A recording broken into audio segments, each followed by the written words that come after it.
This is a video stream which I was featured in on the date December 6th, 2020.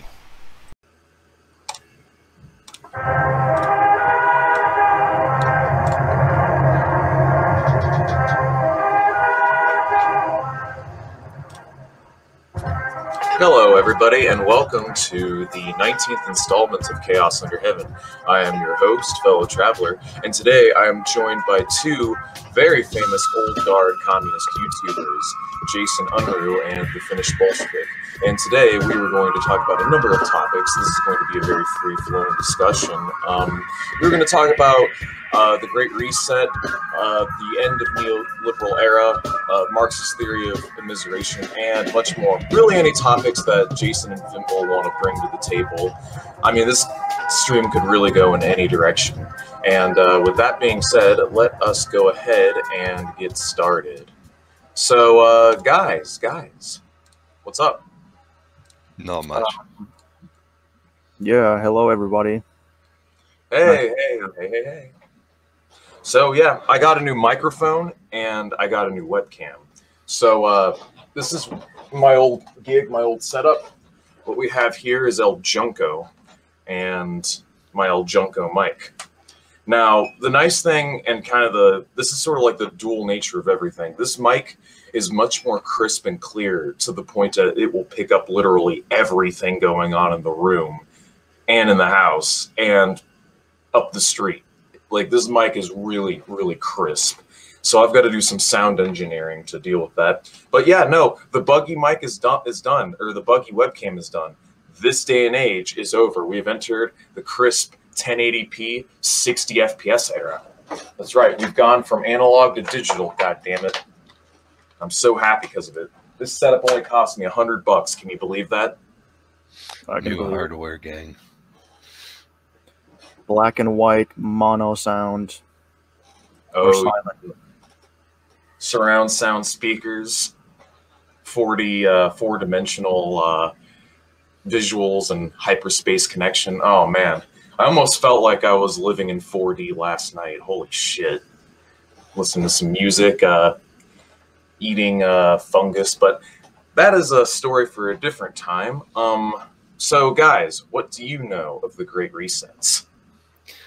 Well, I think that one of the major problems with the Great Reset is that the people who started the issue, that would be the World Bank, didn't really explain what that is. Basically, they just put out a document saying things have to change. We are in a moment of crisis. And that's pretty much it. They didn't specify exactly what the Great Reset is. So naturally that falls to everybody who's ever created a conspiracy theory to define what that is, or at least what that is in their own mind. And I think that's the main problem. It's for like the billionth time. Oh, I'm sorry. Go. So is there really like no not even a loose definition of what it actually is? Because I read an article about it, or a bunch of articles about it like a year ago, where essentially the authors, they were in the Financial Times, and in those articles they were basically complaining that basically profits are stagnating and there's there's too much accumulation of capital into few hands, too much centralization, too much monopolization, overproduction, the classic problems of capitalism. And that was their main complaint. They were saying like, oh, look, capitalism has stagnated and kind of ended up in a dead end, and now we need to do some kind of reset. And it just seemed like they were trying to say like, oh no, it's not really that capitalism inevitably leads to these problems. It's just some kind of weird thing, and now we're gonna like rebrand capitalism as like, oh yeah, this is like a resetted kind of capitalism now. It sounds more like feudalism to me. I've got some videos that I want to show the audience here from the world. It's from the World Economic Forum. There are a couple videos about it. So I'm going to go ahead and put this up here, share the audio. Here we go, the Great Reset. All right, cool.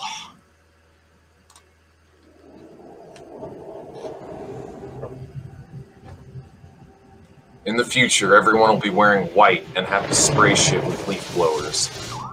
In a world where economy has gone wild, a world in chaos.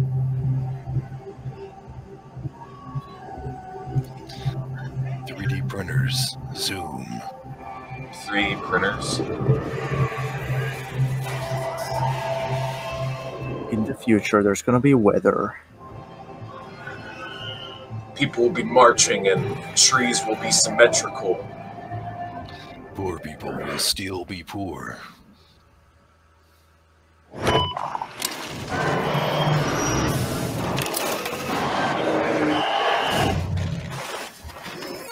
But guys.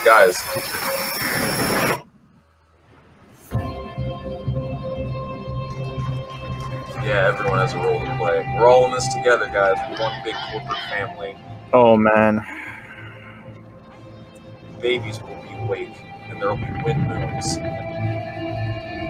And NASA will be privatized. Can I say something? What's up?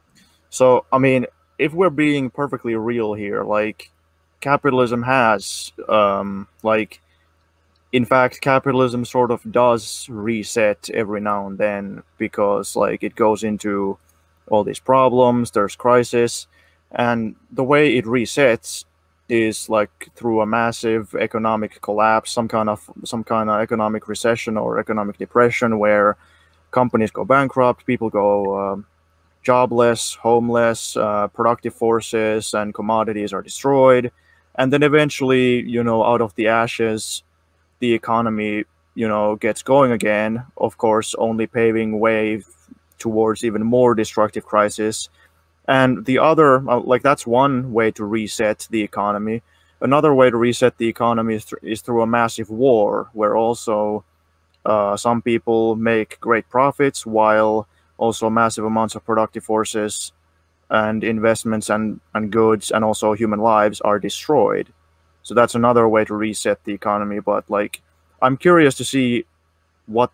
I'm assuming that they don't propose either of those kinds of resets. So I'm curious, what their supposed reset for capitalism is. The literal privatization of everything.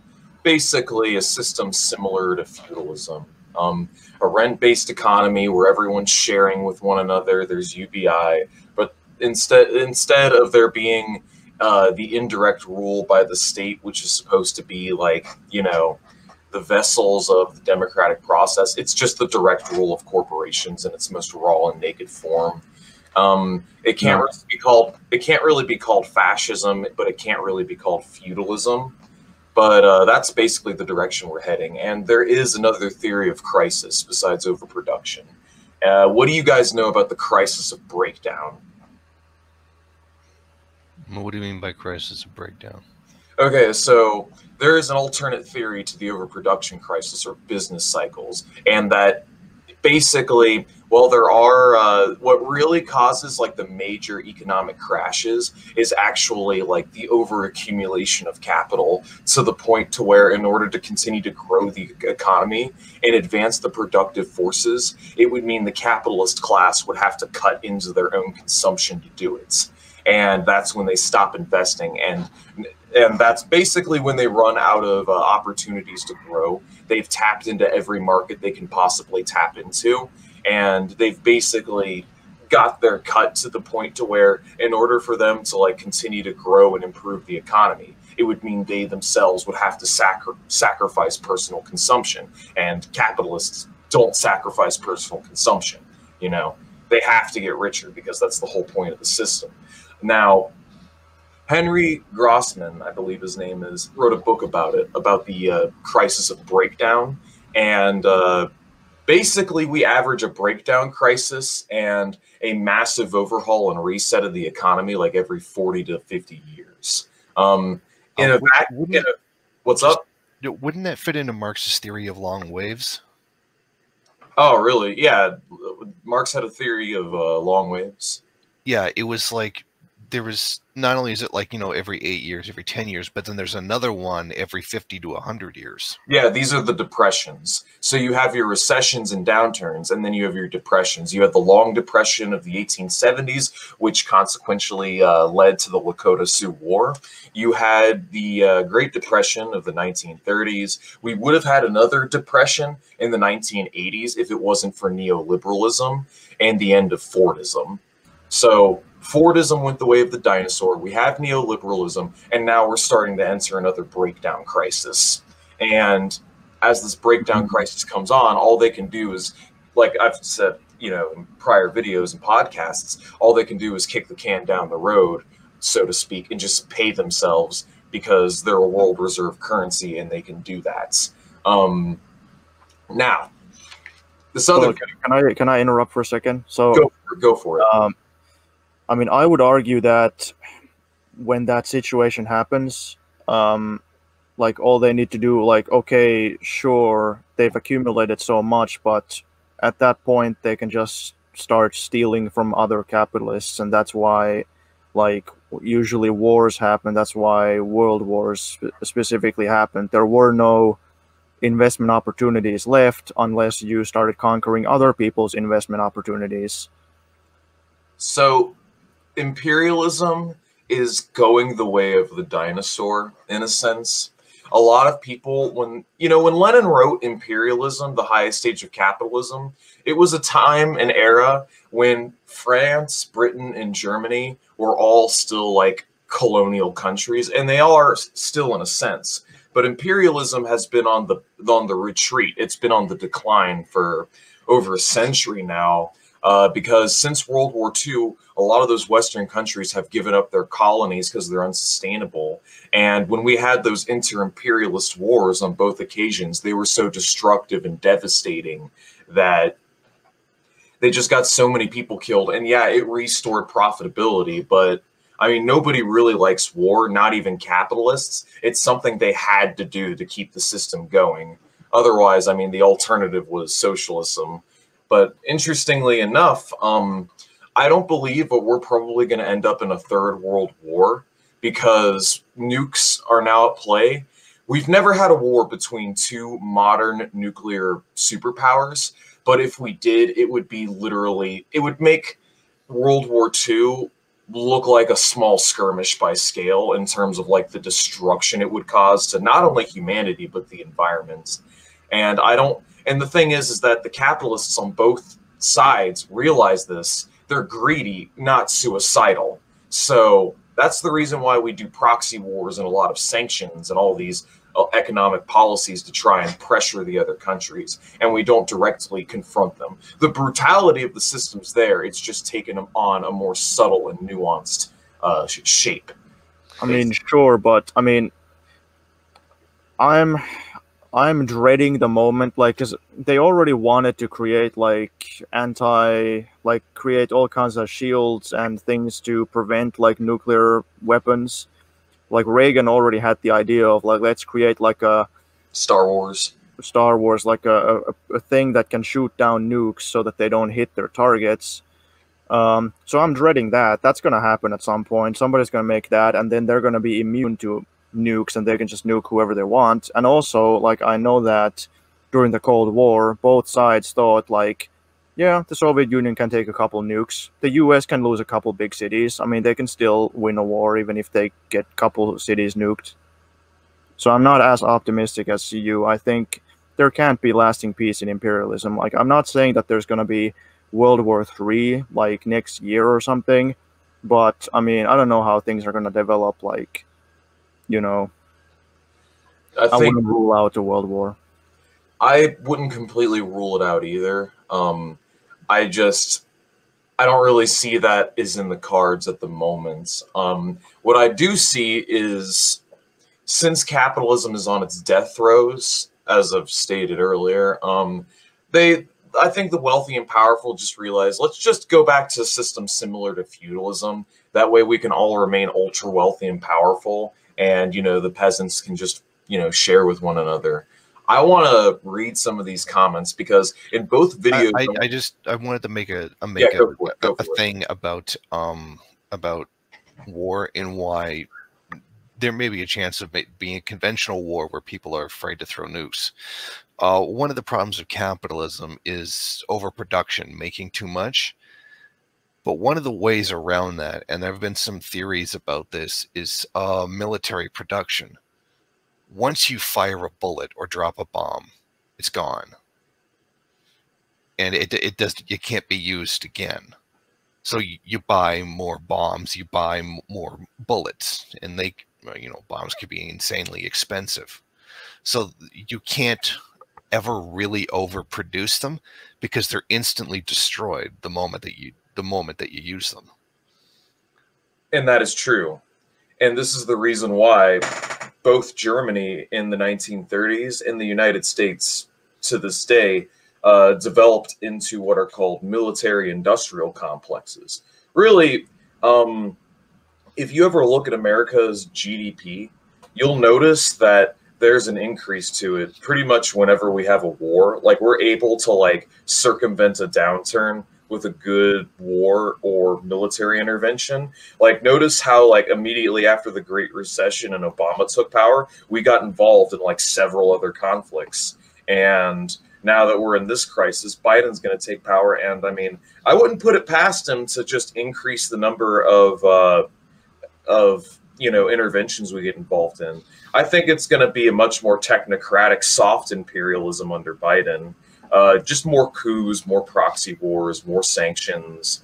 I think his foreign policy is definitely going to be more aggressive than Trump, but not because Biden's uniquely evil, so much as it's the needs of the system being accommodated in order to keep it going.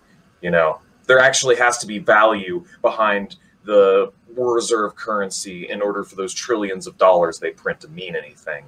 They have to exploit, they have to extract value. You know, printing money doesn't create value, contrary to what some people might think. Yeah, and military production is a useful thing for imperialism anyway, because it's like modern imperialism is such a parasitic system that the corporation, and this is maybe we'll get into this a little bit more later, but like the reason I don't think that the everything is going to be privatized to the point where the state no longer does anything is because the state serves an important function in imperialism. All the corporations basically get tons of life support from the state. They get tons of handouts, tons of contracts.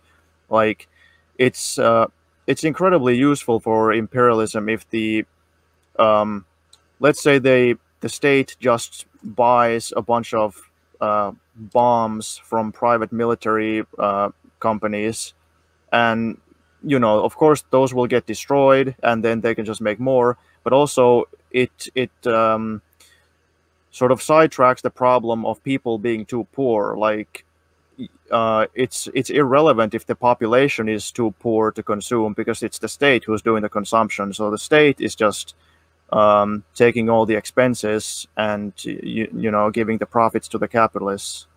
And the scary part about that is, as wages, real wages, stagnate or decrease, as the general public has less and less a share of the total pie, then that's less and less tax revenue to go to the state, which means even the state's consumption will decrease and diminish over time as well. It's sort of like the analogy from a TV show I've watched.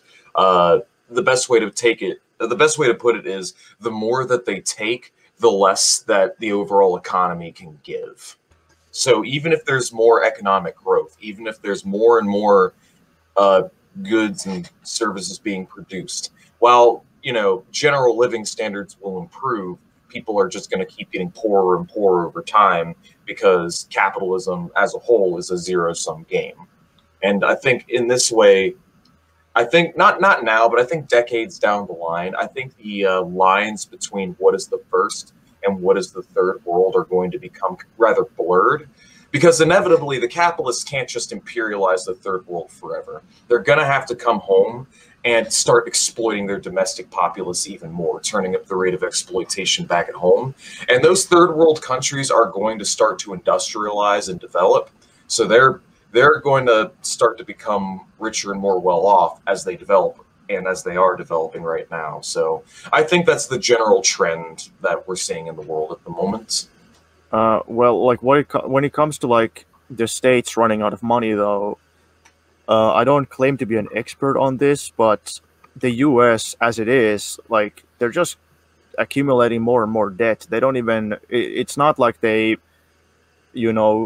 get tax money and then they only use that. No, they're spending way more money than they have. You know, already. Yeah.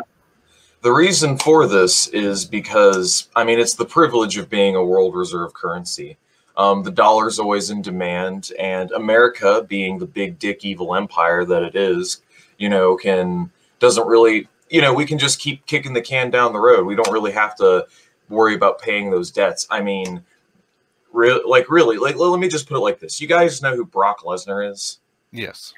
Okay, yeah. Brock Lesnar, big 280-pound, muscle-bound, professional MMA fighter, walks up to you, snatches Professor of Political Economy, Dr. Brock Lesnar. Yes.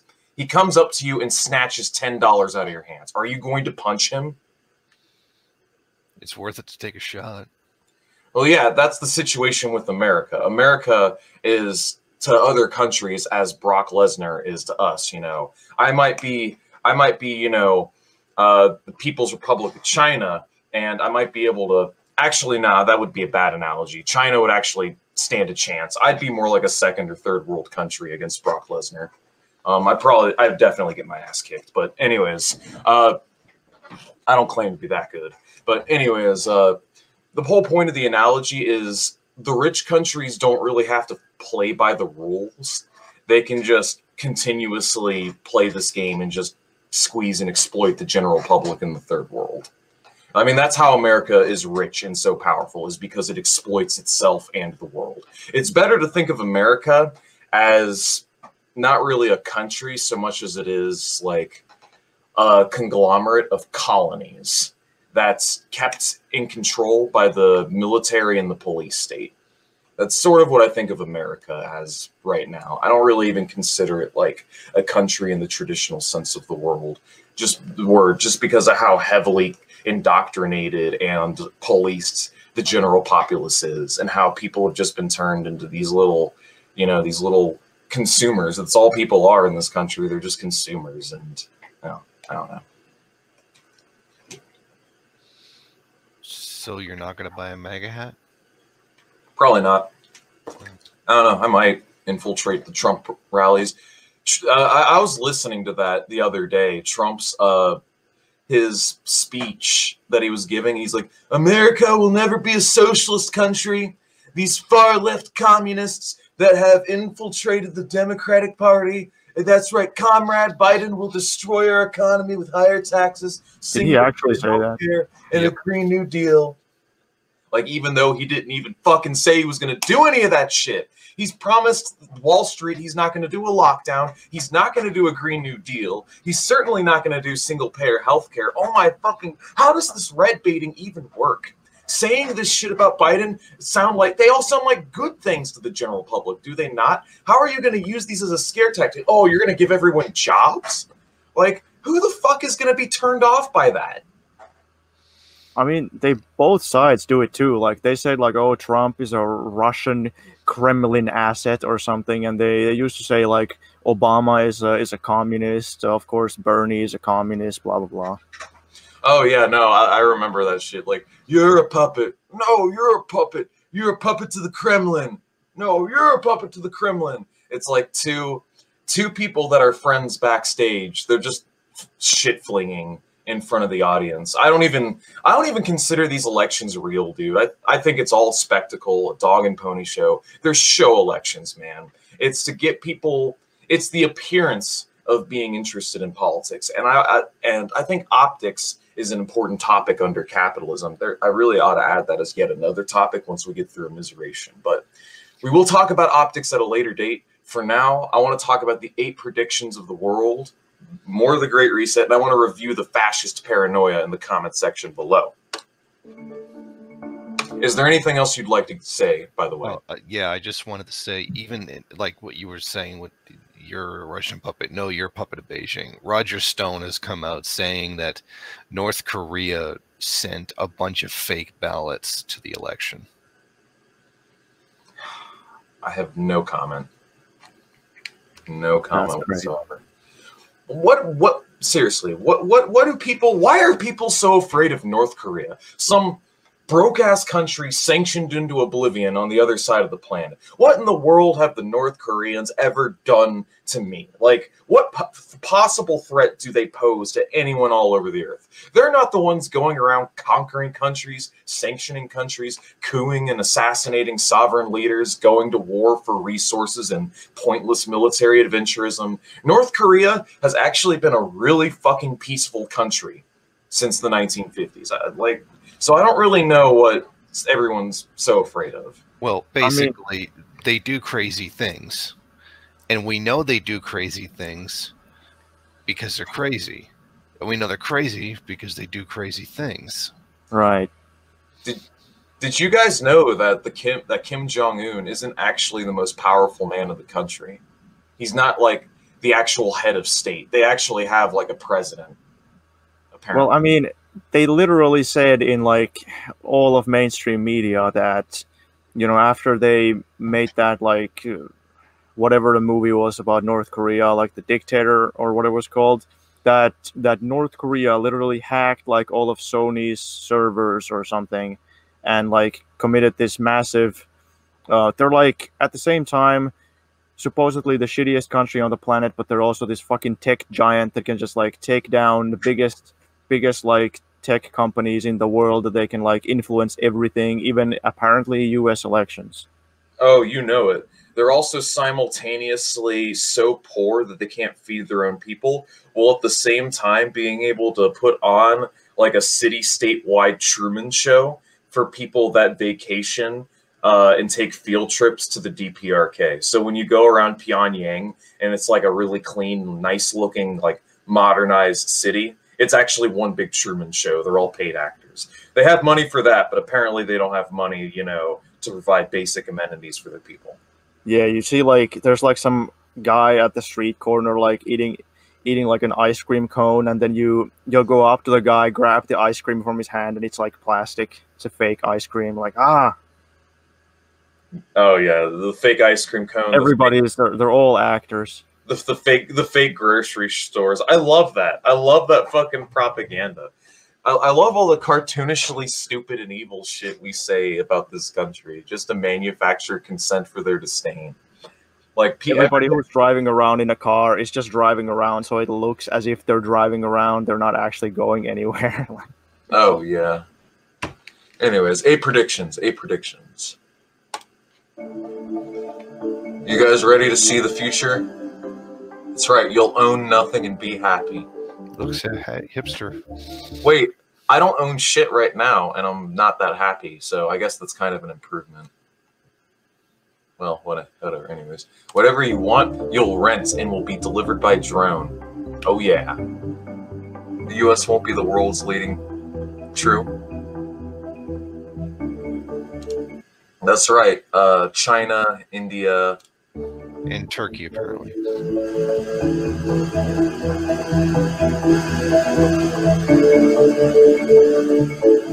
Yeah, that actually is coming, and that's going to be really useful. Because people are dying in waiting lines left and right, but the ability to print organs, I mean, it's in its infancy, but when that comes, that's going to be good for a lot of people.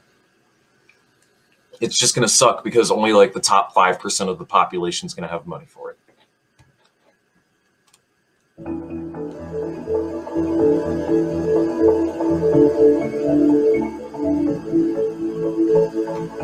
Okay, so this is going to create a shit ton of black markets if they actually go through with this. This is a concern like I have with a lot of the solutions proposed by vegans is you can take away like the commodity in question, but you can't take away the will, you know?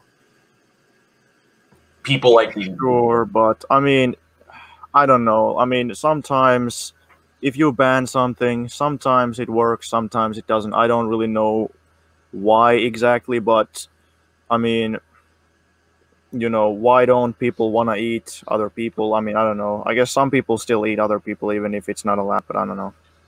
Yeah, I mean, cannibalism is a very underground niche thing.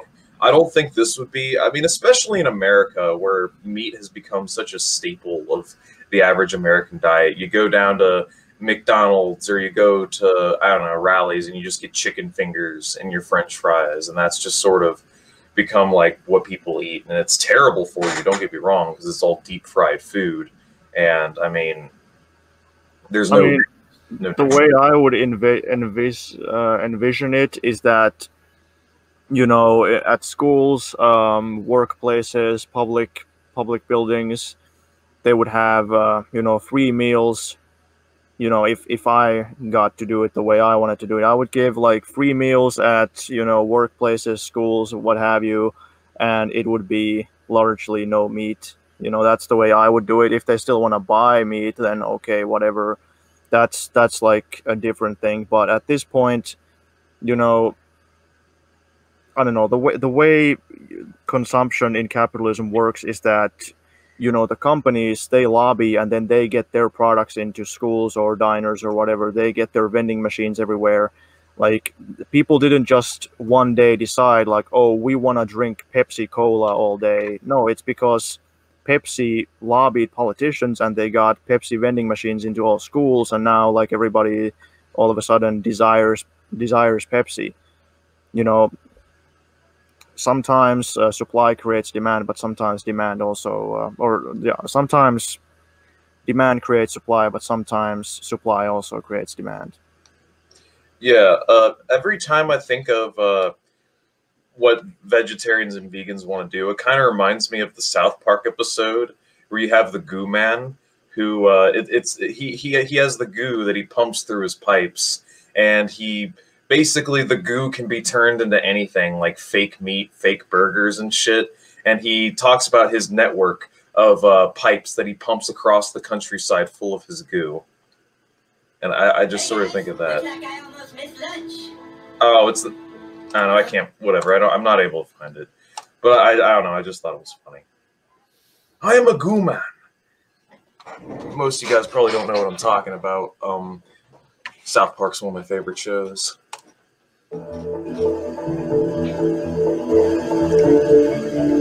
Oh yeah, no. A billion people will be displaced by climate change. Oof.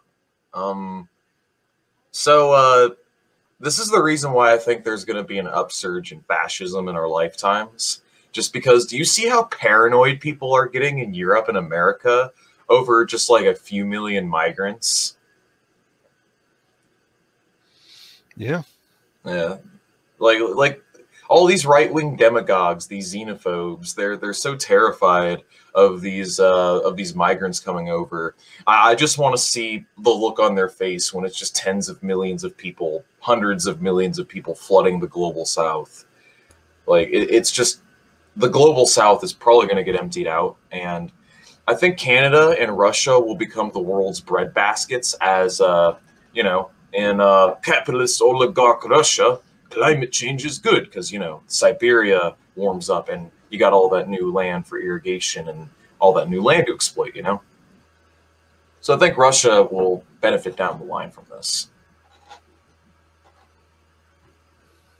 Are you guys there? Yeah.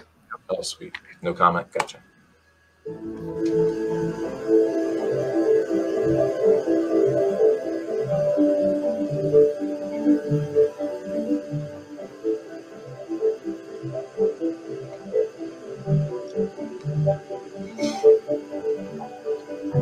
So what do you guys think of the carbon tax? It's not going to do anything significant. Yeah, no. So go into the fossil fuel oligarchs, these hyper-reactionary douchebags. Like, can you please pollute a little less? We're going to make you pay to pollute a little less. And he's like, okay, I'm just going to pay my team of lawyers, lobbyists, and politicians to axe that bill. We got a Republican in power. Oh, no, And then the Democrats will just turn around and be like, oh, sorry, guys, the Republicans are just too strong. Oh, they shot us down. Oh, but keep voting blue. You can push us left, I promise, guys. Oh, you beat me to it. It's going to make a blue no matter who comment. Yeah. Yeah, I got your fucking blue no matter who right here. Vote on fucking this, motherfuckers.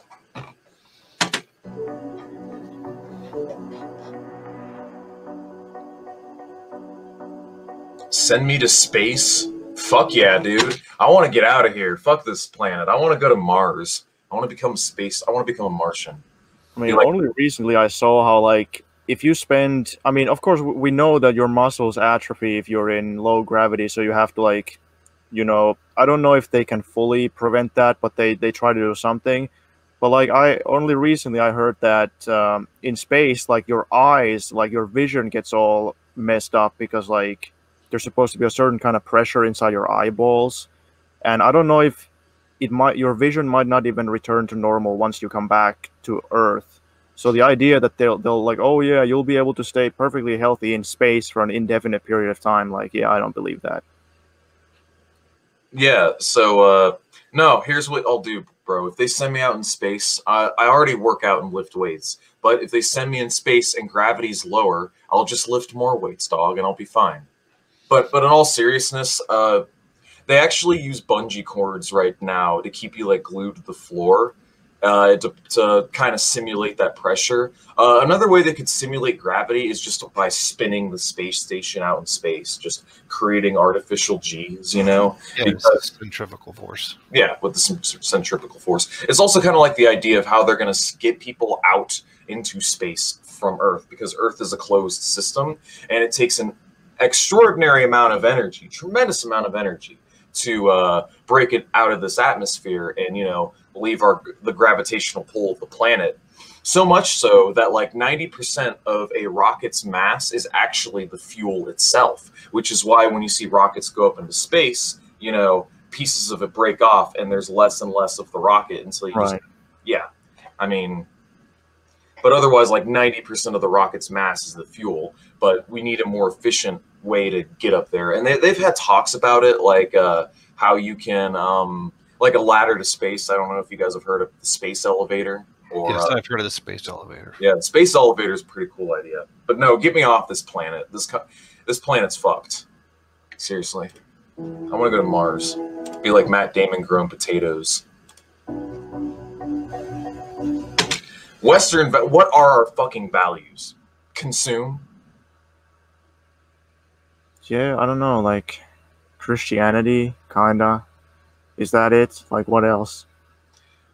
This is what I was saying earlier. Americans not eating any spicy foods. Like, I don't know.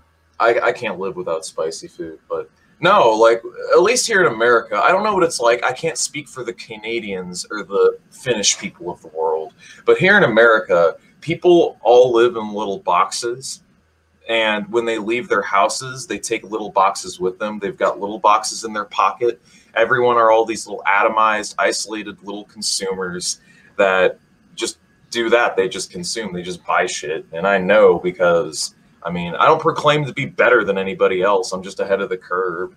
I mean, I don't really consume much, but I don't know. If Western values are going the way of the dinosaur, all I'm trying to say is good. Fuck Western values. I want something new and better, you know, right? Because as of now, most first worlders, more specifically Americans, are just consumers, when I want to see people become so much more.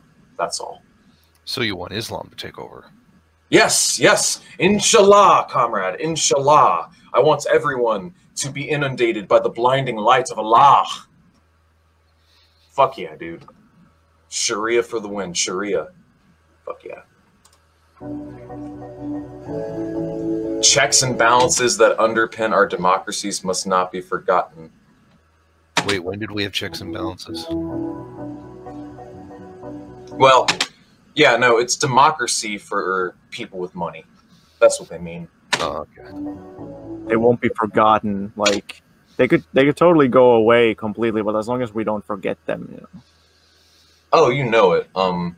Really, democracy, a vote is $1. So the more dollars you have, the more votes you have. You know? Don't forget to like, comment, and share. And now for the fun part. Oh, yeah. This is my comment. This section is riddled with fascist paranoia. Holy guys, I almost had an aneurysm reading this shit.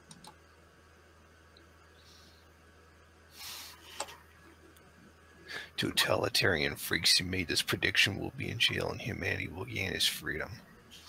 And by freedom we mean 1776 all over. In your dream, globalist. That's funny. In your dream, globalist. Hold on a second. A single prediction for the future. Your plan will fail like Stalin's, Mao's, and Pol Pot's. The freedom of loving people of the world will reject you.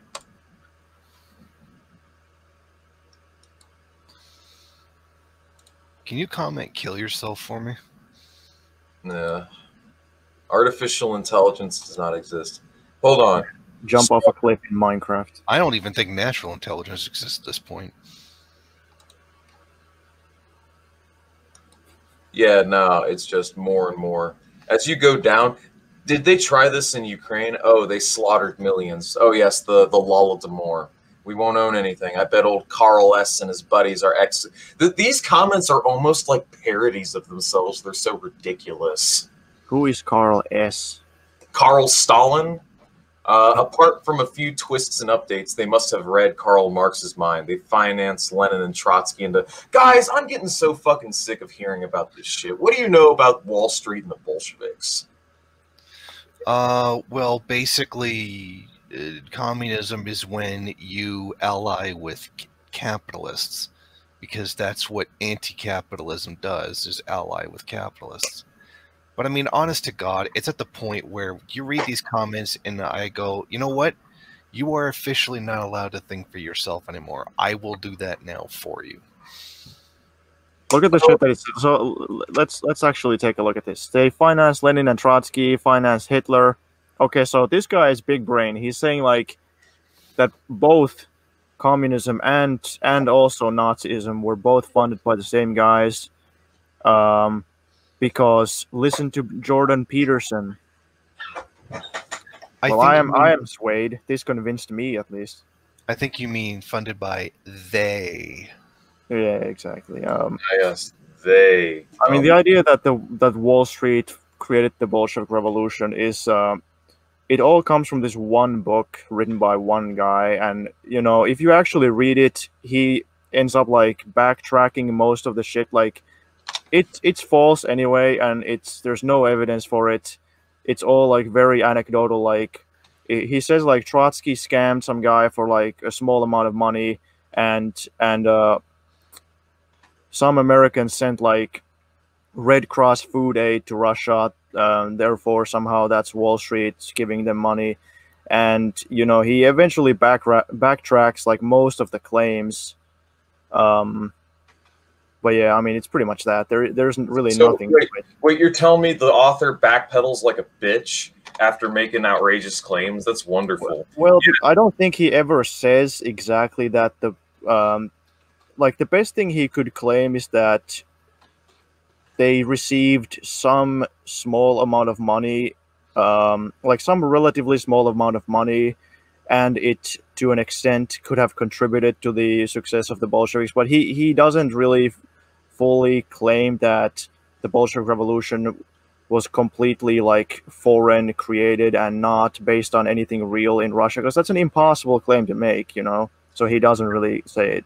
And it's a ridiculous claim too, because if you actually look at the people who were like behind financing some of the changes, like what they were financing was the provisionary government and factions that were on their side against the czars. All right, they weren't actually financing the Bolsheviks directly, and not only that, but like none of it even makes any sense anyways. Lenin prosecuted and went after bankers after he took power in Russia. Like, he overthrew the capitalists and destroyed the financial sector in the country and reined it into the control of the state. And then you also have the fact that the British were financing the whites. You had the fact that Russia was invaded by 14 countries, you know, including the U.S. Including the U.S., yeah, like 14 like colonial or colonial allied countries invaded Russia to crush the Red Army, and they failed. All right. I think it is mostly based on like the fact that the Red Cross, I don't remember all the specifics, but like the Red Cross gave food aid or potentially it could have been money, but it was meant to be for food aid, and they gave it to the provisional government, but they also continued it for a little bit after the Bolsheviks took over. So it's pretty much based on like that. But even then, the amount of money they got, if it even was money and not directly food, still, like, in the grand scheme of things, it would have been like pretty insignificant. I love these comments. They're parodies. They're parodies of themselves. Communism 3.0 because COVID justifies enslaving the world to the tyranny of technocratic powers. This is the end game for the Luciferians to ensure their evil AI will dominate humanity and turn us into soulless cellular automations. They've already done that, my friend. Like, remember when I was mentioning all that shit of people becoming these shallow, boxed-in husks of human beings? The Luciferians and their evil Ahriman. That's like the fucking Persian Zoroastrian Satan. Like, oh yeah, we're all secretly Luciferians and devil worshippers too. Yeah, really. Like, what is it that these people are really fighting to preserve? Let me ask you something. Hold on a second. You mean, what is America? Yeah, no, yeah, like, what is it exactly here that they're trying to, like, you know, save? Like, what is it? Freedom. Constitution. Freedom. Faces Freedom. in the mountain. You Just know, keep saying freedom until the opponent goes away. it's just so nebulous. And I don't know if you guys have ever been to America, but it's just one big highway with fast food chains and gas stations everywhere. I have. Yeah, no, capitalism's ugly as shit, dude. There's an image that I want to try and find. What is it called? I think it's called a mini mall, or what's it called? Like a strip where you have all those, like, you have like Starbucks and McDonald's, and you have all these different corporate chains. What's that called? Strip mall? Strip mall. Thank you. This is America, and honestly, I don't mind, like, this shit going away, like, because all this country is gas stations, highways, strip malls, dirty bookstores, strip clubs, bars. What is it about this culture that I really want to preserve? You know, what is so great about this that's, like, worth fighting and dying for? Is my question. Freedom. An ill-defined conception of freedom, in that it really has no definition. Also freedom. Yeah, anyways. Literally every comment is about Marxism. Most of this sounds like a Marxist's wet dream, a wish list. Oh yeah, we want, like, it said nobody will own anything, which is the opposite of communism. In communism, everybody will own everything. If everybody owns everything, then nobody owns anything.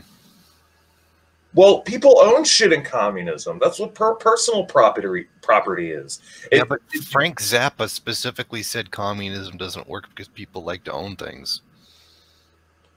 Yeah, well, I mean, as long as you don't count feudalism or hunter-gatherer society.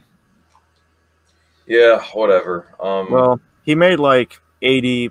I don't know how many years he lived, but he made like 80 albums. So, you know, I doubt that he put a lot of time and effort into understanding anything besides music. He was a fantastic musician, and, you know, he had some okay political takes, but all in all, he was just sort of like a small-time libertarian conservative type. But the thing is that this was very progressive compared to the neocon assholes that were on TV at the time that believed in censoring music and shit. People, like, take for granted that we can hear, like, swear words on the internet, but back in the day, like, dirty, naughty language could be potentially thought policed. Like, they took songs down and shit back in the day. So, like, all that talk about America being free, we weren't above censorship in the 70s. Are you kidding me? I remember the mass amount of it in the early 90s. Yeah, seriously. America engages in censorship all the time. It's just become so much more passive because our platforms are so much smaller. Yeah, I'm talking to you, and, like, how many people are watching the stream? Like 60 people? Okay, cool. But in general, like, that 60 people compared to the millions that are tuned into MSN or Donald Trump's, you know, speech in front of Georgia yesterday or whatever, you know, they don't need to censor me because I'm boxed into this platform. So who made this? Who made these predictions? It is the predicting for. Actually, I believe it's the World Economic Forum. There's one last comment I wanted to read.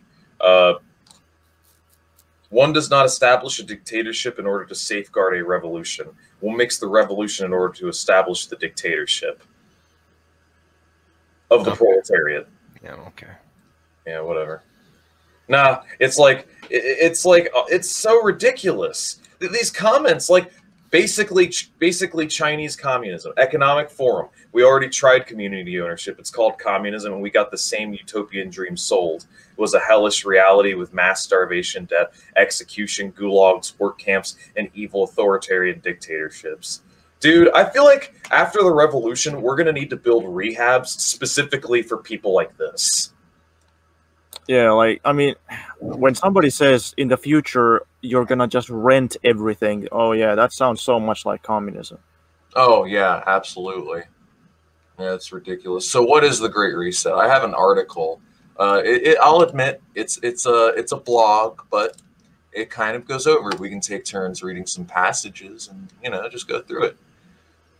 Tessalina. Okay, cool. The Great Reset is a massively funded, desperately ambitious, internationally coordinated project led by some of the biggest multinational corporations and financial players on the planet and carried out by cooperating state bodies and NGOs. Sounds like communism to me. I just want to stop and say one more thing. I get that, like, fascists are idiots, but how does it make sense that, like, the elite, so to speak, are financing both capitalist evil corporate projects and communism at the same time? Like, how does that make any sense? It doesn't have to make sense. They are whatever you say they are. If they weren't, then why would they say they are? In the papers, the news, every day they are. Oh, I can't hear you guys. Shit. Well done. I mean, yeah, it's maybe. I mean, I'm sure they would say it's controlled opposition.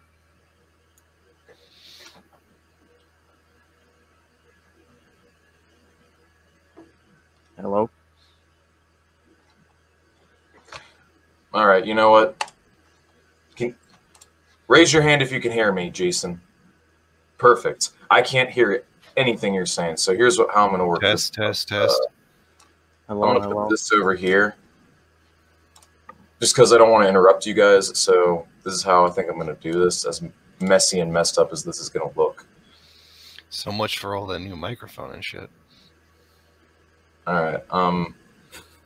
I'm deaf, so I gotta pay attention. So the Great Reset is a massively funded, desperately ambitious, internationally coordinated project led by some of the biggest multinational corporations and financial players on the planet, yada yada. Its soul is a combination of early 20th century science fiction, idyllic Soviet pulp posters, and the obsessiveness of a deranged accountant with a gambling addiction and an upgrade digital version of Manifest Destiny. Wait, I think I just heard someone.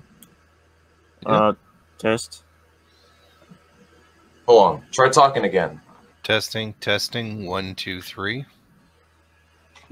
This is gonna be like so annoying for the viewers. Oh yeah, no, I hear you guys again. I fixed it. I just Sweet. So the mathematical reason for the Great Reset is thanks to technology, the planet has gotten small, and the infinite expansion of economic model is bust. But obviously, the super wealthy. Well, no shit. No shit. You can't have infinite growth on a finite planet. If the planet, like, yeah, it's saying the planet is small, but no, I mean, it doesn't matter how fucking small it is or how big it is, as long as it's not literally infinite, it's an impossible system. I like how people are just coming to that conclusion now. Yes, bankers clearly love socialism, guys. I agree. Comrade Soros paying me my lefty grifter bucks, paying my bills, living rent free. Honest to God, when you combine this with MAGA people, they desperately want a bubble. You can't hear me? Providing new growth out of thin air. Oh, you can't hear me. Oh, I can hear you. Oh, okay, good. Honestly, a real fascist hours right now, but honestly, when I see this stuff and then you get like the friggin' Trump people on top of it, it's like, dude, you don't even deserve socialism. You say, I'd rather live under a bridge than under socialism. Good, because that's what you're going to get. Yeah, it's the level of ideology and indoctrination is very vast, but you need to keep in mind that these paranoid people, while they do make up a large cohort of the population, are not the only demographic in the population. Like, No, they're yeah, not. there's lots of fascist idiots out there, but there's also a lot of people that know what's in their best class interests. I'm trying to set up a Marxist reading group at my job. I've talked to some of my coworkers about it, and I've gotten them interested. And I saved a 21-year-old kid who's going for a poli-sci major from becoming a neoliberal, an indoctrinated neolib the other day. So I saved him from that pitfall, and I'm proud of that. That's cool.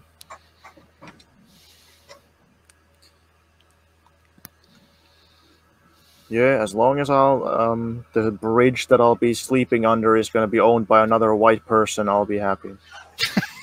Exactly. As long as I get to decide which of the bridges I live under a free market supply of bridges. At least that bridge is privatized, and you have to pay a toll to cross it. Yeah, like liberals will say, like, as long as the bridge that I live under is owned by, like, I don't know, gay black feminist or something, then yeah, it's fine. And the fascists will say if it's a straight Christian white guy, then I'll be happy. Oh yeah, woke neo-feudalism with techno-barbarian characteristics. Anyways, Can I sleep under like a?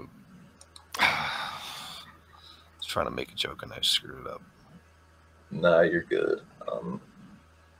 So, the practical aim of the Great Reset is to fundamentally restructure the world's economy and geopolitical relations based on two assumptions. One, that every element of nature and every life form is part of the global inventory, managed allegedly by the benevolent state, which in turn is owned by several suddenly benevolently wealthy people.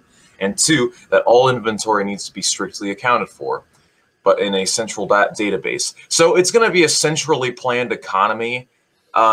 So yeah, no, pretty much it's going to pretty much be socialism where all of the benefits and awesomeness about it just goes to like the wealthiest elites, while everyone else is just forced to share and fend for themselves. This sounds like a total dystopic nightmare. Like, you can't really call this capitalism, but you can't really call this socialism. Or this is a new economic mode, dude, and it sounds terrifying as fuck.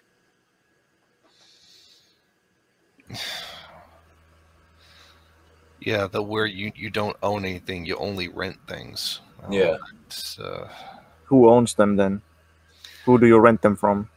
The people who act corporation-y and are also... So they own stuff still. Yeah.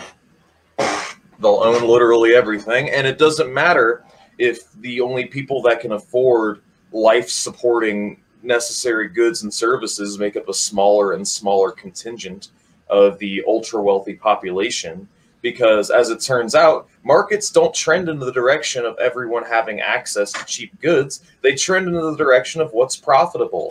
And if it's more profitable for 5% of the population to be able to afford healthcare than the bottom 95%, then only 5% of the population is going to have healthcare. The rest is either going to have to take on debt or, just die of a preventable illness. Wonderful world, guys. Let the free market fix it. What I don't understand is that if we had a system where nobody owns anything except corporations, how does that fix any of the problems? Like, what's the advantage of that? Well, I can think of one particular advantage. One of the problems of capitalism is overproduction. You have to keep continually making things in order to sell them. Now, are you really overproducing if you make something and just continually rent it out? one of the things we see, planned obsolescence. We did, deliberately make a commodity a piece of shit so that it breaks and you have to buy a new one. Well, what if you don't have to buy a new one because you can continually rent the existing one out over and over again? You're going to get even more than your money's worth by just simply selling it as one. The issue with this is that you can't extract value in the capitalist sense of the word from that, because no, of course you can't extract value, but you can extract a profit, which is what matters. Yeah, I mean, it's fundamentally flawed. Yes, I absolutely agree. Well, I mean, the issue with this is that profit is realized. It's realized upon point of sale, but it can only truly be realized. But it can only truly be realized by extracting surplus value, and this really isn't extracting social surplus within the context of capitalism if it's a rentier-based system. So no new value would be being created. Economic growth would slow to a snail's crawl, and it would pretty much be like a system, a kind of feudalism, basically. I mean, with just an economy where you just rent shit. Well, I think it's more like feudalism than capitalism, because in capitalism you can choose your employer, you can choose where you work, and so on. But now you can't, and the employer owns literally everything from under your feet. Everything that you do is for them, and it's all marketing schemes. It just sounds like 1984 to me, honestly. It just sounds like hell. Well, I mean, I think it still has all the same problems. Like, first of all, if you say that now only the corporations own everything, to me that only makes the problem worse. Like that amps up the accumulation to a maximum. Basically, that makes the situation worse. And even if we don't, if we still consume, we don't get the products, we just rent them, but we still consume, just in the mode, what's the word, we consume by renting things. So the same problem of people not having enough money to consume enough to keep profits going, the same problem still remains. Oh yeah, it still remains. Well, yeah, that's because this whole thing's a pipe dream. It's just a way for them to stay in power. Let me go through a bit more. So, wait, let me add just one. The practical aim is to restructure the world's economy and geopolitical relations based on two assumptions. That one, every element in nature life. Oh yeah, global inventory. The goal is to count and then efficiently manage and control all resources, including people, on an unprecedented scale with unprecedented digital anxiety and precision. All while the masters keep indulging in envoying vast patches of conserved nature, free of unnecessary sovereign peasants and their unpredictability. The kings would feel far more predictable and relaxed when the chaos of human subjectivity is contained for good. Plus, as a potentially lucrative aside, a bunch of these tightly managed assets can be also turned into new financial instruments and traded. Game on. In other words, it's an efficient global feudalism that goes much further than its medieval brother, since the scanner is all-seeing. Every person, mineral, and berry is digitally tagged and tracked. Under that framework, every peasant has a function that is derived not only from the mystery of life and not from their inner calling, but from AI, the master efficiency, and the servant and the king. Ideally, the peasants can be convinced what's good for them, and that is what progress and happiness are like. But if not, there are other ways, for classic violence of virtual prisons and to mortality pills, or morality pills. Morality pills, what are those?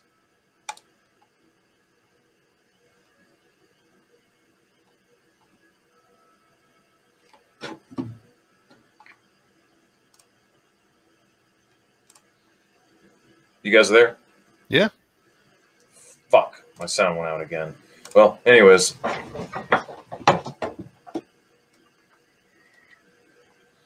Testing. 1, 2, 3. Yeah, I hear you.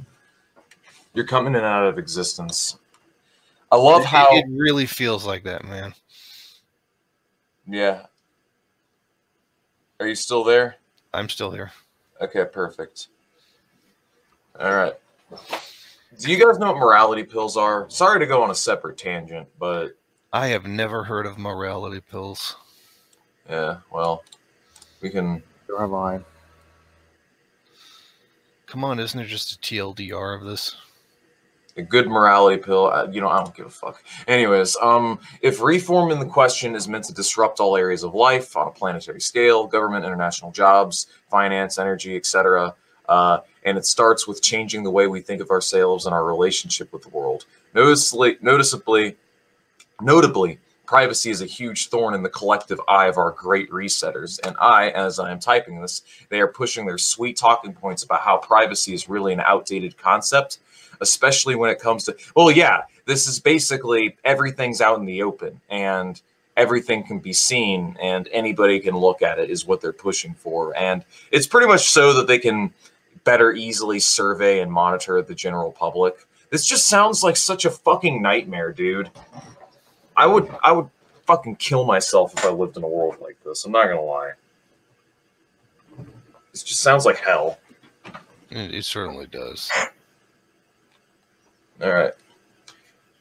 I will briefly go over different elements of this slippery reform in a sec, but to sum it up, the desired end result is a giant, joyless, highly controlled global conveyor of everything and everybody, where privacy is tremendously expensive, dissent is unthinkable, and spiritual submission is mandatory. It's like 24/7 medicated reality, except the medications are both chemical and digital, and they're reporting you back to the mothership, which can then punish you for bad behavior by, say, blocking access to certain places or putting a hold on your digital bank account, perhaps without any human intervention at all. So imagine this. Imagine a world where, the poorest sects of the population are living on UBI, and there are dissenters within that poor population. They can just withdraw your UBI or deny you the ability to rent shit. Isn't that crazy?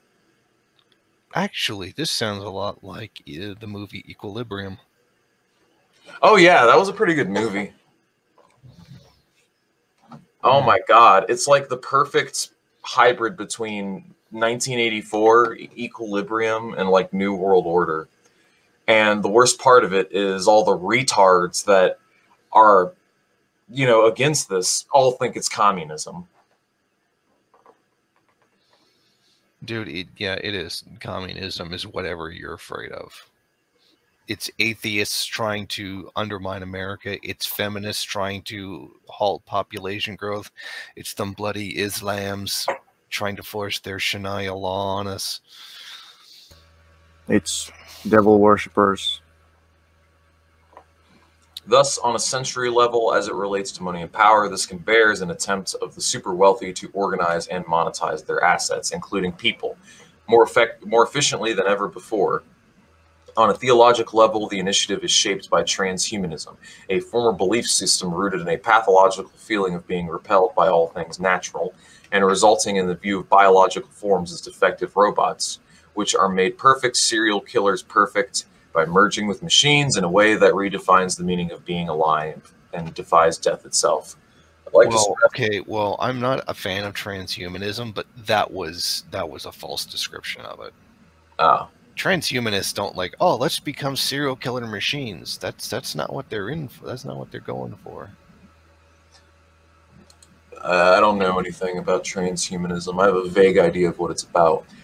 So the people pushing for this, the people who have enough money to feel like this world is theirs, are like the top 0.0001%, and maybe also the people immediately under them who are seeking upward mobility. Some familiar faces, some faces we've never seen on. How much you want to bet down the line there are some live streamers who are going to be pushing for policies that are actually very much in line and, embed, the Great Reset and lead to its logic. You guys think that's a, possibility? Not going to need I am going to put $20 down on Vosh. I don't even mean him. I'm talking more Destiny. No. I understand, but I'm going to put $20 down on Vosh anyway. I mean, I'm sure there's already like tons of people supporting UBI as some kind of great utopia, but like, how is any of this supposed to come about? Like, they can't just, what do they propose? Like, they just take everybody's stuff away and give it and say like you can't own anything anymore? How is that supposed to happen? They're I literally going to take your toothbrush. They are. I Yeah, love I'll have it. to rent it. This is like pure capitalist projection yet again. Everything they say to describe socialism is more accurately describing capitalism. Like fucking, because they used to say the commies were coming for your toothbrushes, but in this system that the wealthiest capitalists on the planet are pushing for, they're literally coming for your toothbrushes.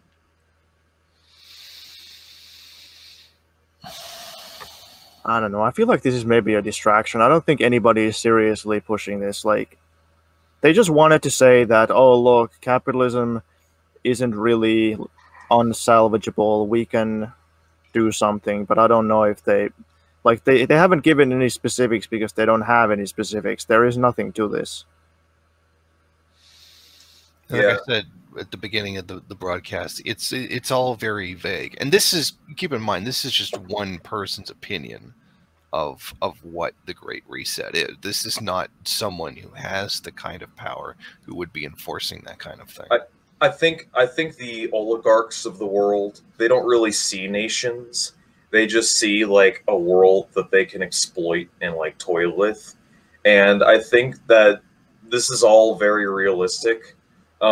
I would need to gather my thoughts and information more, and I could make a full-on video about this subject because I feel like, you know, this is definitely worth looking into. And I think as Marxists, we need to analyze this, and we just need to understand dialectical materialism, how the dialectic works, and remember how it works. Because all Marxism is about is looking at the trends in society, the social trends, and where the logical conclusions of these trends are taking us. All right? And what kind of scares me is the prospect of living in a world where the next economic mode isn't socialism, but instead like this dystopic, you're monitored at all times hell state where the general populace are just a bunch of controlled fucking cattle, and there's just like this small sliver of the population that live like literal gods. That's pretty terrifying to me. I mean, we already kind of live in that world, but Yeah, I was about to say. it's going to be even worse, though, because you have no possible way to rebel. At least now I can talk to you guys on my computer, and I can reach out, and we have platforms like YouTube that can take me, some young schmuck that works in a warehouse, to me, some young schmuck that works in a warehouse with a voice. Under this system, they'd fucking drug me up and deny me basic rights and just pretty much starve me out if I wanted to run a channel like this. You kidding me? It'd be even worse. Well, I'll say this, like, I don't think this plan is all that realistic, but what is realistic is, is imperialism going to move more and more towards some kind of fascistic state capitalism, where the people are poorer and poorer, and the rich people are richer than ever before, and there's fewer of them, and more centralization, more and more accumulation. Yeah. Is there going to be more propaganda and more spying and AI and stuff? Yeah, sure. I believe that. But, I don't think that capitalism is an eternal system. So we might feel like we're powerless and we don't have the resources to rebel or something. But capitalism, at the end of the day, it is fundamentally, an unsustainable system that is going to collapse due to its own impossibility.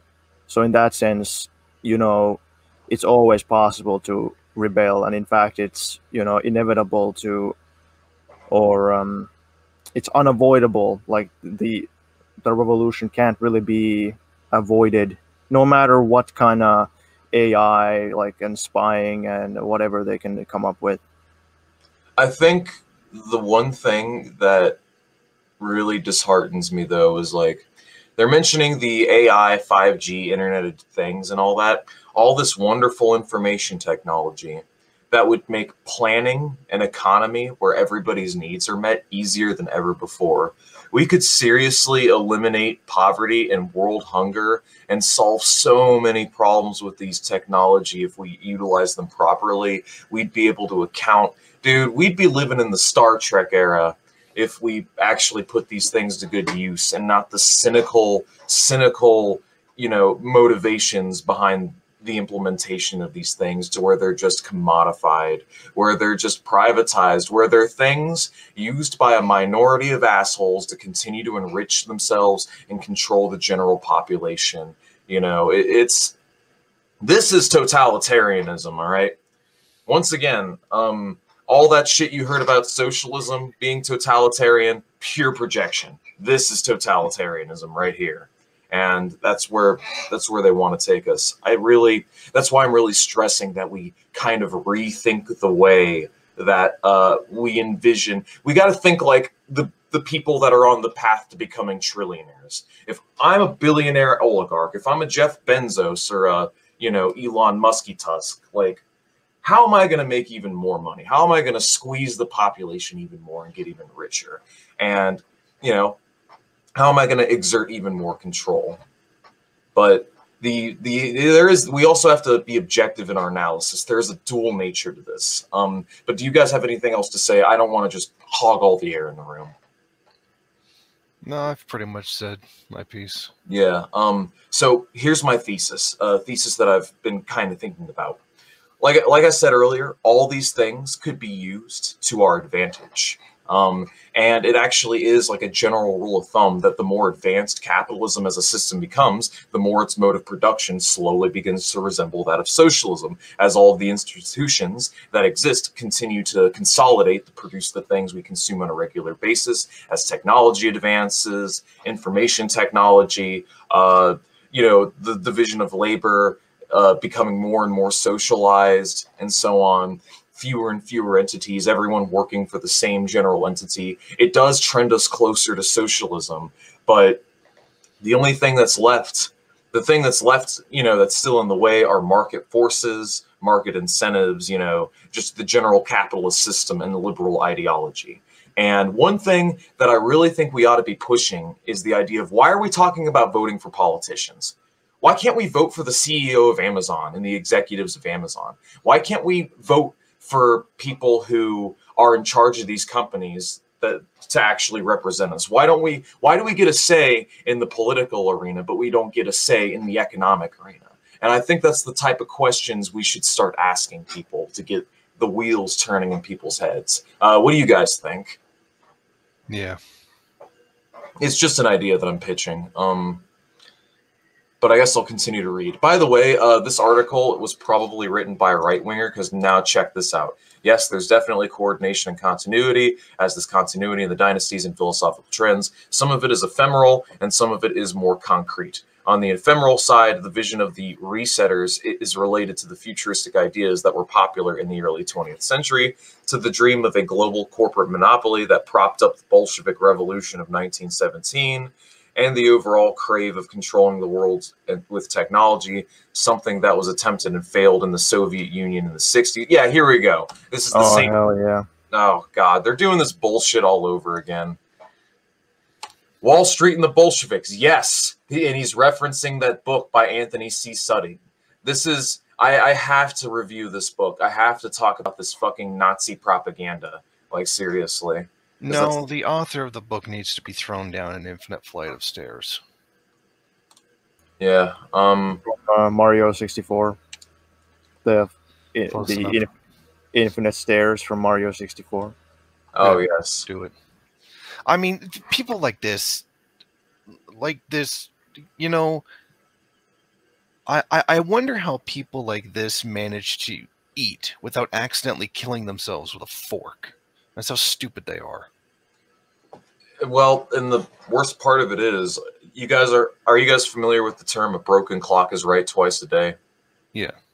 I think there's something to it, and I think this is definitely a call for concern, but all this sounds like to me is just a callback to a rent extraction economy. They think they can prop it up, but the problem is that the ideological justification for it used to be religion, but that's like slowly going away.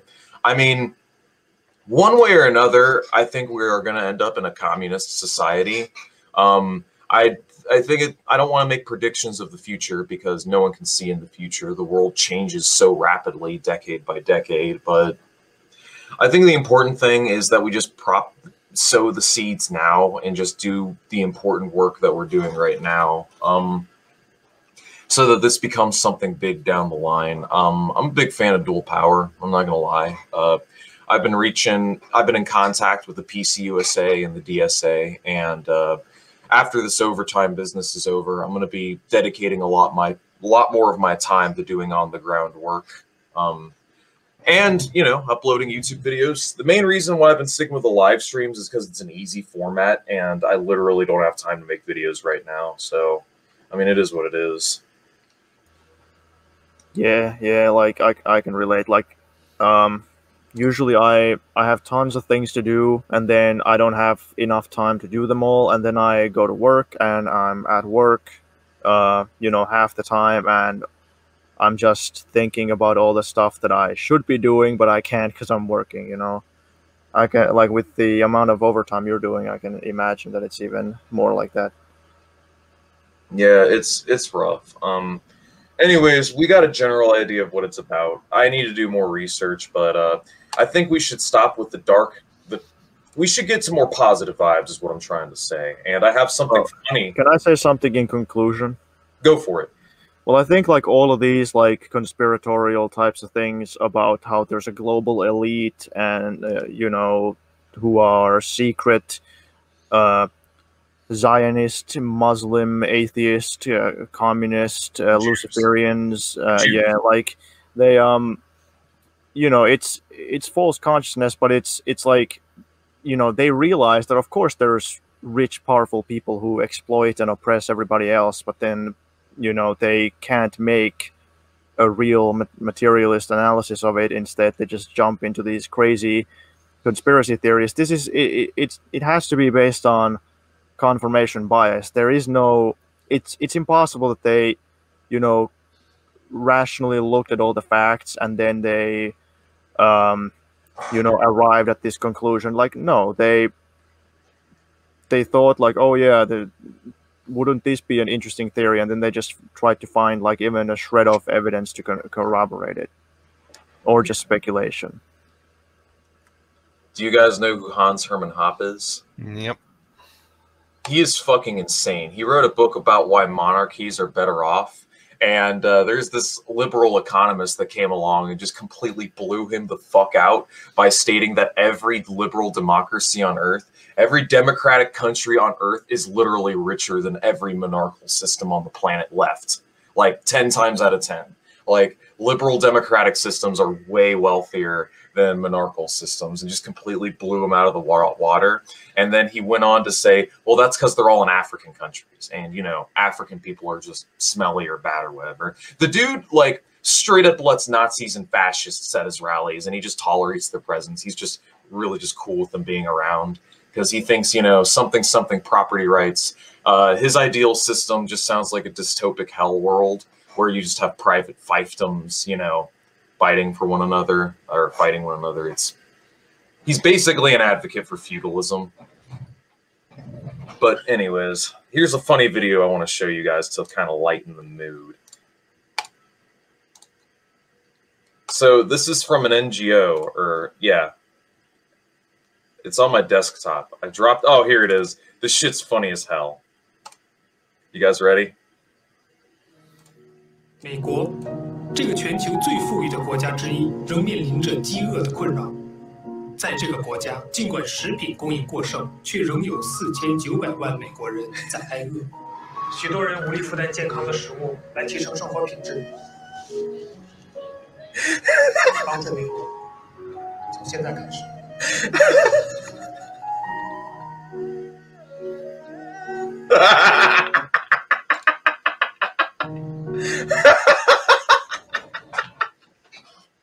Oh my god, it gets me every time. Have you guys seen this? I mean, I'm waiting for the UN to like impose sanctions on this dictatorship and also have like Chinese humanitarian invasion, since the U.S. is like treating its population so poorly. Yes. I read that reminds me. I gotta send a letter to Xi Jinping. I'm a 9-year-old boy from the West. Please come and bomb my country. Set us free. Huh. America's a rogue state. Look at the terrible, brutal tactics that they use on protesters. Dozens of protesters have been killed over the course of the BLM protests. This country looks ripe for regime change, doesn't it? Yeah, it's so funny. Like when they said like Lukashenko or somebody was arresting journalists, but remember how all the journalists were being arrested live on air, like during the demonstrations against Trump, like the police brutality demonstrations. The protesters, feds came to the Portland and they were blackbagging the protest organizers. It's pretty messed up. Yeah, and the journalists weren't even like resistance journalists or something. They were like regular CNN. Yeah. Yeah, no, I remember that like it was yesterday, man. That was crazy. No, I just wanted to break up, the dark tone. I thought that was really funny. I'm not gonna lie. When I saw the those CNN journalists getting arrested, I wanted the guy as he was getting handcuffed to go, "Am I being detained? Am I being detained?" Oh yeah, that was funny. Oh, that reminds me too.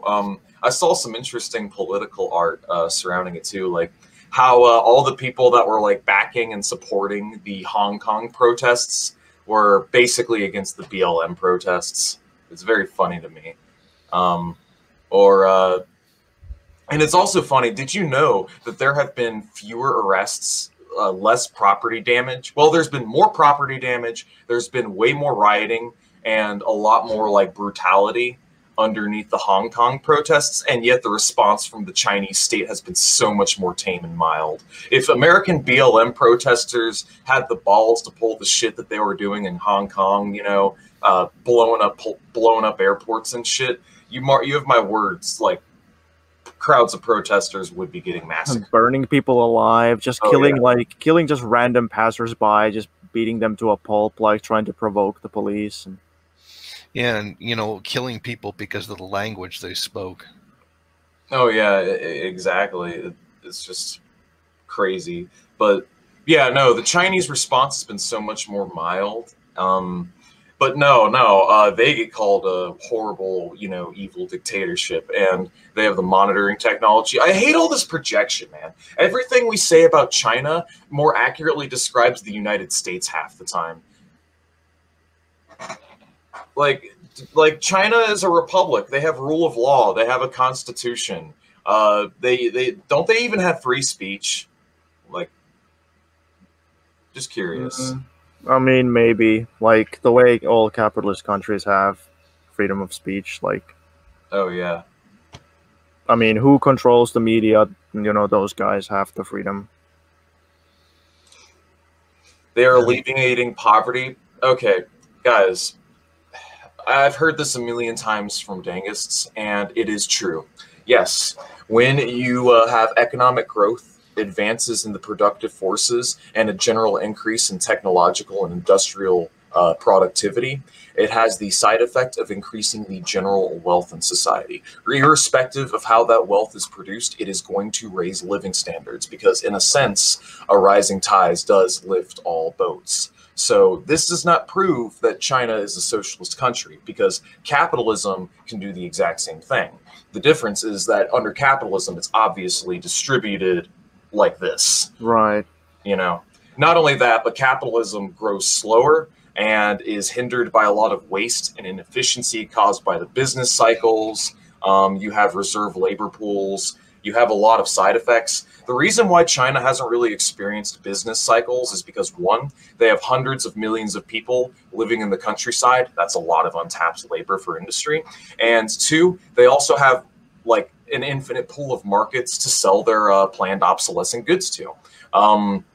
Here in America, they don't experience the crisis of overproduction, and they've been able to grow relatively linearly because, well, one, they have room to grow, and two, because they always have markets to tap into to sell their commodities and their consumer goods. So And also they have government policies in place to maintain full employment. So they've done a relatively, there's a lot of circumstances at play working towards their amelioration or alleviation towards some of the symptoms of capitalism as a system, but that does not change the fact that they are a dictatorship of the bourgeoisie.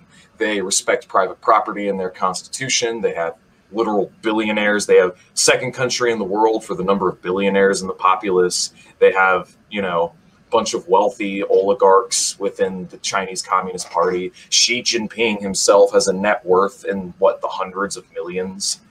And I mean, you don't, okay, so he doesn't own capital, but he's still very, very tremendously wealthy. You don't think that's going to jade his class interest at all? Just saying.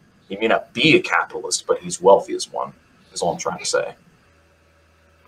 It's like the same thing as Stalin, except that when Stalin died, all he literally did was what he owned, like a pair of boots, an army uniform, a pistol, and then like had 500 rubles in the bank, and like somehow that's comparable. He had a bunch of paychecks that he didn't cash. Like he had a bunch of checks, but he had never cashed them. He also had a library full of books, so I mean, I guess you could consider that a lot of wealth because books can be pretty expensive sometimes. Still. I mean, when it comes to China, like like China, they've spent a bunch of money to like publish like pro-Chinese propaganda in the Finnish media, like Finnish newspapers and stuff, to like try to promote like business with China and Chinese investments. And they've been buying, like, of course everybody knows that China has like acquired lots of ownership of things in Africa, but they've started doing that in Europe too, like Eastern Europe. They've bought up like infrastructure and invest. They're becoming like a competing power in Europe as well, not only in the third world now. Yeah. So when it comes, people always mention economic stagnation on the Eastern Bloc, and let me go ahead and address this right now. The Soviet economies, the Soviet-style economies, never really truly stagnated. Economic growth slowed down for a number of factors. One of them being that when you industrialize, economic growth during the industrialization period is often like an S curve. You know, your economy is right here, you grow, and then you take off, and then bam, you reach the limits of what is called extensive growth, which is the total amount that you can output in terms of heavy industry. And it's from here you need to specialize and go into light industry. So you produce 100 units, but how are you utilizing those units? How much are you getting for each unit that you produce? So when you get more for less, they shifted the focus towards intensive growth, which means, you know, using what you have for as much as possible. In other words, efficiency with the resources that you have. And as a side effect of this, their economies grew a lot slower. And that's the reason why growth slowed down. And you also have to keep in mind that they didn't have the advantage of imperialism.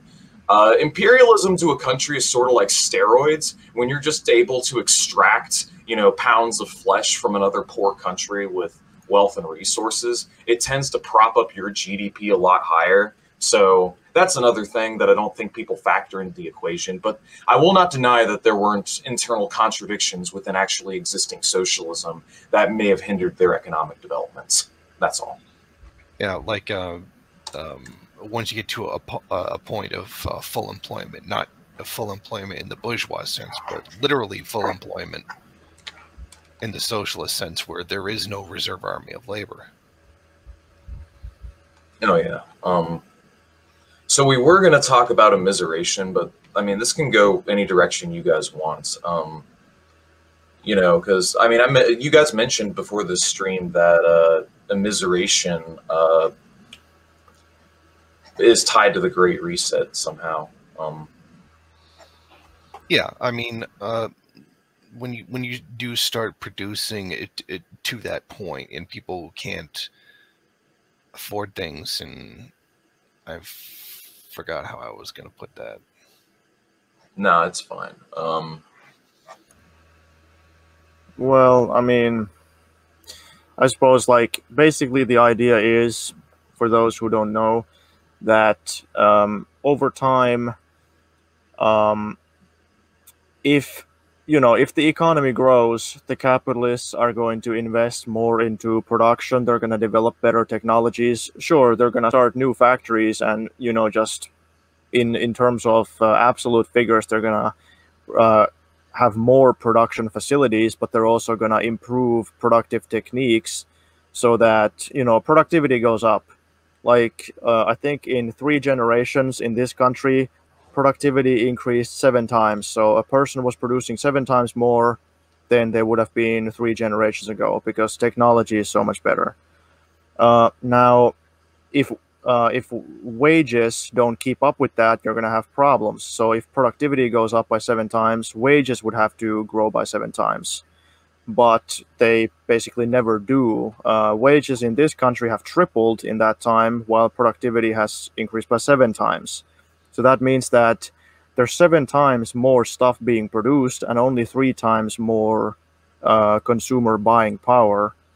So the consumers won't be able to consume that much, which eventually leads to a crisis of overproduction where there's so much being produced and it's not going to get sold. Somebody's going to go bankrupt. Oh, I mean, yeah. there's a lot of other aspects to it as well, but that's basically the like overproduction is really underconsumption. Like they both mean the same thing. So people being poor is the same thing as like overproduction. Underconsumption, overproduction, kind of the same thing. I'm seeing some comments that are funny. Someone's let's see, no students in the chat. One person saying planned economies can work, but not without cybernetics. They're not efficient enough. That's to this guy right here. And I do have something to say to that. By the mid-1980s, the Soviet Union actually did have a fully implemented computer cybernetic tech system implemented. They had to come up with computer tech on their own, which is why it wasn't really as good as the West due to technological embargoes and so on. But they were implementing, I believe it was called the ASPR, and they actually had like a fully functioning like IT system that they were implementing. It's just by the time that like computers started to take a more heavy hand in Soviet economic planning, it was unfortunately too late as the Rotors had already basically hijacked the party. But before that, cybernetics were known about. Planners knew about cybernetics as early as the 1960s. They didn't implement it because there were tried and true methods, and cybernetics at the time were still very experimental versus the tried and true methods, of archaic planning that gave them the results that they want. And it was insanely expensive. Like when it was first suggested in like the 60s, it would have cost like an insane amount of money. Yeah, exactly. Like the tech just wasn't there yet. By the 80s, they were starting to come around with it, but it was too little too late because, by that point, Yeltsin had his tentacles in the party, Yeltsin and his clique, and Gorbachev was just not a good leader. He was like, unfortunately, what held the Soviet Union together was having a very strong authoritative figure. Like, unfortunately, the Soviets got Gorbachev when what they actually needed was another Stalin, basically. And not to mention, today, like in the last 2 days, China announced that they've created a quantum computer that has surpassed the next closest computer in processing power by a trillion times. So the point where we could have used computers for economic planning has long since passed. I mean, developing the ability to do it has that threshold's already been passed. Oh yeah, no, we don't. Yeah, Amazon is basically already doing it. They know they automatically electronically track everything. They know exactly how many products they have. They know what is being sent to where, how many. They know exactly what people are buying. They can, isn't that what they call big data, where they can figure out all kinds of things based on like, ooh, who's buying this? What's going on over there? Like it's all, it's really just amount of, you just need to collect the data and then you need to do some calculations, but both of those things are now ridiculously easy. Back in the day, probably collecting the data was at least as difficult as, you know, just making the plan itself. Yeah, what you're referring to is the Internet of Things, which is pretty much where you have everything monitored using information technology. Back in the good old days of the Soviet Union, by the 1970s, they didn't even have barcodes for their products. Did you guys know that? Yeah, I can imagine that. Yeah, they didn't even have barcodes. So tracking and knowing where your shit is out of the question. So within a growing economy, you know, where people are having greater and greater desire for diversified consumer goods, I'm just saying it's a little fucking difficult to keep track of inventory if you don't know where it's at. And you had situations in factories where you had like people that would work there and they would just take shit from the factory home, and either for personal consumption or they would just sell it to their friends in kind of a black market context. So the situation was already pretty fucked by the 1970s because just how prevalent black markets were. People were just trading underground under the nose of the state. And hell, there were even state officials that participated in it, you know? Now, when looking at this, a lot of people will just say, well, then socialism doesn't work. But like, no, they just weren't able. They just had certain limitations due to like the technology of the time and like different material factors. I hate how people just, they don't critically analyze what was going wrong with the system. They're just thinking, okay, they're having these problems, therefore let's restore capitalism and, you know, privatize everything because, you know, you see what I'm saying? I don't really like that rationale. It's like, I mean, I don't fully accept the idea that computers are just the only solution. Like, well, they didn't have computers, so it was doomed to fail, or now we have computers, so it's just smooth sailing. Like, no, I think they could have figured it out even without computers, but at least until a time when they could have gotten computers. But I mean, sure, I understand the advantages of computers, but I think it's a little bit of a cop out to think that computers are just some kind of magic weapon that automatically solves all the problems, as if they'd never made any other mistakes, but it was just the lack of computers. Like, no, I think they made so many mistakes that's what contributed to their downfall. yeah, no, there were definitely mistakes that were made. I'm simply saying that the planning and production process could have been massively streamlined with use of cybernetics and IT, something they didn't have available to them at the time. Sure. I'm not really trying to make a cop-out, but there were some real deficiencies with the political and economic systems that they set up that were contributing factors in their own demise. I mean, there's no, Right. yeah, there's no doubt about that. And I'm not really saying like you specifically, but I know, like, you know, Paul Cockshot's whole theory is about how they didn't have computers and how computers are the way forward. And you know, he's an economist, he's a computer scientist, but I think like a lot of people interpret his work in the way that, you know, computers are just like the main factor.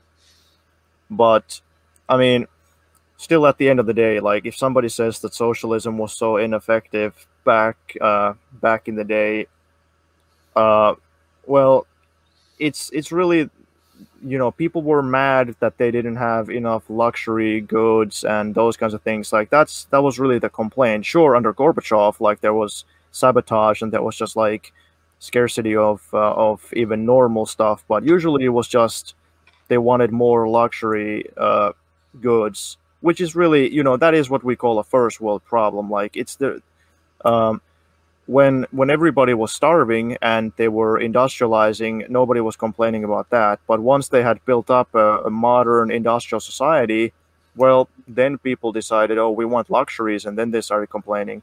So, you know what I'm saying? Like, Yeah.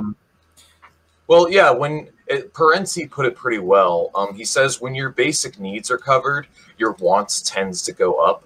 So, yeah, they had great health care and a guaranteed housing, and the living situations were relatively like pretty good by the 1960s. Like, no, like don't get me wrong, like I'm just saying right now, the Soviets actually had a really good healthcare and education system. Don't listen to any of the propaganda. I've read about it. They had great healthcare, but the issue is they just didn't have the same consumer economy. And I definitely think technological constraints contributed to that. One thing that Marx talked about was the need for higher modes of production in order to pave way for like greater economic modes. Like you can't really have like a feudal society without without having like a well-established agrarian-based economy. You can't really have capitalism. Capitalism really didn't take off without the Industrial Revolution. Before that, we had sort of like proto-mercantile capitalism, so to speak.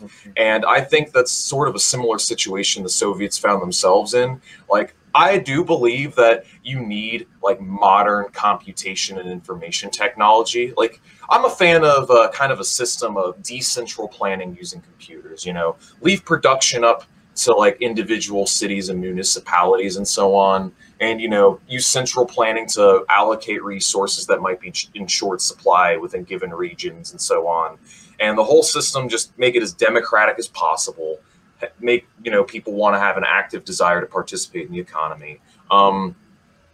But anyways, I do believe that computers are like that next higher mode of production that is necessary to make permanent socialism possible. One that won't fall, you know, fall to revisionism. One that won't repeat the mistakes of the USSR. One that will finally be able to cast capitalism to the dustbin of history once and for all. Like, look at all this wonderful technology that's emerging right now. Like, we could straight up use this shit to our advantage, you know? Like, look at how they monitor us. Look at how they observe our feedback and behavior. Like, I can do that right now. I can go to my channel analytics and watch, like, how long people watch my channels, how they stay engaged, you know, how they participate. And I can actually, like, take that information and, you know, do shit with it and see where I can. You see what I'm saying? Like, Yeah. yeah, so if the whole point of socialism is we can plan a society that works to the benefit of all of us, we have the tools now, the internet. So I think theory needs to be updated to account for that. And maybe there have been theorists who have. I know there's Paul Cockshot, but I'm not really. I mean, Lenin, you know, he famously says that socialism needs to use the most up-to-date modern science and technology. So, I mean, there is that. It's just that technology by itself is not like an automatic solution, but yeah, of course, we want to use whatever is the most up-to-date technology. Yeah, of course. All I'm saying is computers will be the next pretty much higher mode of production. And as it relates to the Great Reset, it's just kind of sad seeing that, you know, all this great technology that could solve so many problems is instead still being used to prop up class society. That's all. Real shame. Damn. Anywho, so are there any other things that you guys brought to the table? I'm just looking for something to talk about right now. I mean, this can really go anywhere. No, I'm pretty much done. Oh, you're done? I mean, you can drop out if you want, Jason. I'd like to stream for another like 5 or 10 minutes though. No, I mean, I'm good. I don't have anything else to talk about. I know you said you were really tired. Apparently you didn't get much sleep before the stream. Like, you only slept a few hours. I can go for another 12 minutes. Yeah, all right. But yeah, I don't know. Vinbol, what's going on with you? What do you got planned for the future? Planned. Well, I've got tons of things planned. I released video about the Finnish Red Guard today, this morning, or maybe it was yesterday. I forget. But regardless, you know, I've been analyzing the Finnish Revolution for a while. I want to get that project completed. I want to do some more stuff about philosophy. I want to cover the Hungarian counter-revolution. Like, I've been researching that for a while, and it's one of those big topics. You know, those big anti-communist myths, like, you know, Oh yeah, yeah, the Hungarian. I really don't know much about. I know about the Hungarian Revolution. I believe of the 1921. They had two revolutions. One where it was actually like communists that seized control of part of the country, but the revolution inevitably failed because they were betrayed by the nationalists. And then in 1953, that's where Khrushchev sent in the tanks to crush it. 56. Yeah, that's where the term tanky comes from. But yeah, I'm not really too familiar with the events of 1953. Um, One thing, speaking of philosophy, that I'm really interested in is the idea that it's because everything. So I'm going to get kind of metaphysical. This is, you know, my night prior to this. You know, I ate some mushrooms the night prior, and this is my something I was just sort of thinking about last night. But like, you know, humanity being really just being a manifestation of the universe's desire to kind of experience itself is kind of a theory that I have. Like, because you guys, what do you guys know about life? You guys know it's like an emergent process, don't you? Like consciousness, life, and so on. Yeah. Yeah. Yeah. I mean, that's basically the view of Marx, except that universe doesn't really have desire, so to say, because it's not conscious, but it becomes conscious, of course, when it produces conscious beings. Of course. So, in a sense, we're like the universe experiencing itself. Like, we are the unconscious universe becoming conscious and experiencing itself. And one thing I was sort of thinking about is like how things develop and emerge and like where we're going forward. It's kind of impossible for me to imagine what life on Earth will be like in 1,000 years or even 100 years. But one thing I always think too is I always like to think of people's politics as sort of like a response in their minds. Like when you see all these like paranoid people, when I see all these people down here in this comment section, I see a lot of paranoia. I just see so much fear. I see the fear in the eyes of people who don't really understand, people fear what they don't know. None of these people know anything. They just see, Big Brother developing Big Brother bad. And, they've got their conspiracy theories to, try and understand things. And these conspiracy theories are just a mask, in a way, just a mask to hide the very basic, simple answer that it's really just class society that's the problem, like the fact that we have a society of class. And are you guys familiar with what the amygdala and like the neocortex are?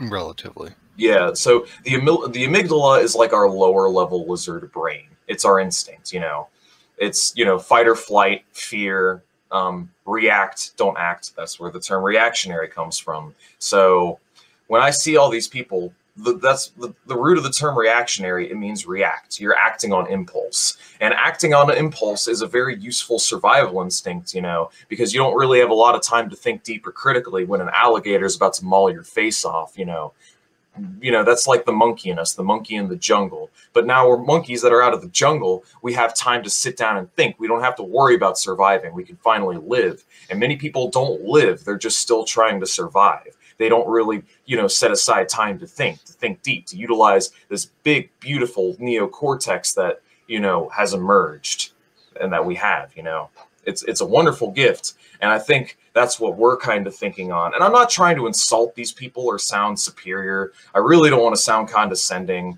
but I guess I'm trying to do like a little bit of psychoanalysis of people based on their politics. I don't know. Because I notice that people tend to come to the same conclusions when they're actually educated on political subject matter. Like, well-educated anarchists, social democrats, and you'll even find this among right-wingers or self-proclaimed right-wingers, that when they're really educated on a subject and they don't let their bias get in the way, everybody trends in the same sort of leftward, egalitarian, pragmatic direction that is communism. I'm just saying. I think it's true as long as they actually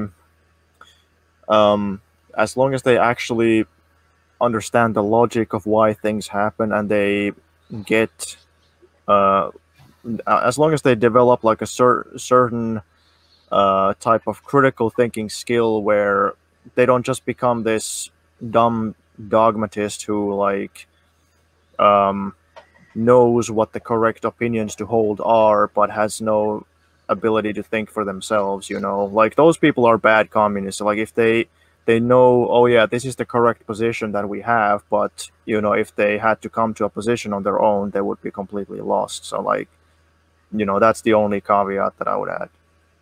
Yeah, yeah, of course. Well, yeah, and sometimes people rediscover the same, they come to the same conclusions, but they don't do it through reading scientific socialist works like Marx and Engels. Like an example of this, I don't know if you guys are familiar with who Peter Joseph is of the Venus Project. Yes. I'm a pretty big fan of Peter Joseph, but he comes to very similar conclusions that we do. And he is not a Marxist. He does not claim to be a Marxist or a communist, but he's in favor of what's called a resource-based economy, which is basically communism. Right. This is an example of someone who makes scientific observations using the same thought process that we do, and they come to the same conclusions. And I applaud people who do this. Don't get me wrong. It's tough to do that, you know. This is sort of like rediscovering quantum mechanics without studying quantum mechanics, you know. It's not exactly easy to do, to come to these same conclusions on your own. But long story short, everyone just sort of goes the same direction. Someone's saying I look very pale. I'm sorry, I haven't been out in the sun. I work in a warehouse all day and all night, and plus it's wintertime. Don't worry, I'll get darker. I'll get darker as time goes on. My Italian roots will come in. But yeah, the Venus Project. My issue with the Venus Project. Yeah, basically.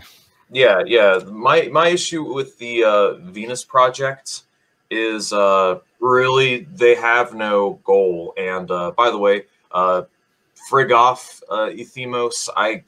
Most of my diet is consisted of fruits and veggies. Like seriously, it's just the weather. I'm not out in the sun, and I've got the computer screen reflecting onto me. All right, that's the reason why. But anyways, no, my issue is they don't have a mode to transition. Like, how do we get from current society to a resource-based economy? You know, they have no. Yeah, it's a utopia. Like they have a utopia. They say like, okay, capitalism is bad.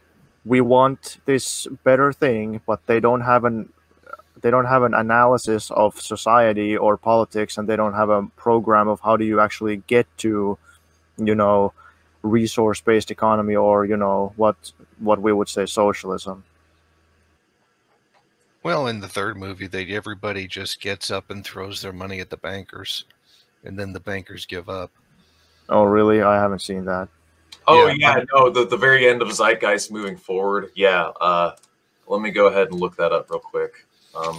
It's like there's an awakening of consciousness, and there's mass protests at the bank, and they all throw their money at the bankers, saying they don't want it anymore. Yeah.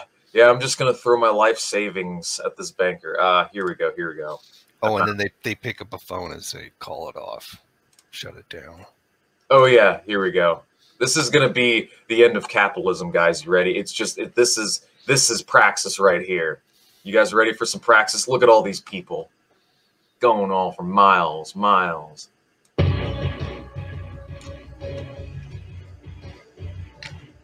I'm gonna speed it up a bit.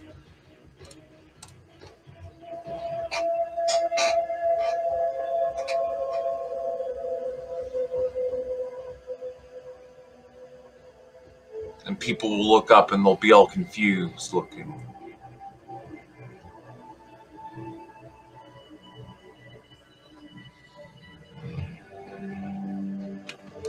Nah, hold on, we're getting there. Here we go. Here it is. I think this is the part right here where they're getting ready to shut it down. We got the cappies right here.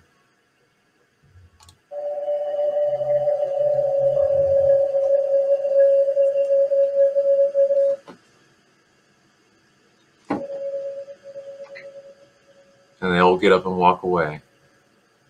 And he takes his helmet off. Come on, start throwing the money, goddammit. Now here we go.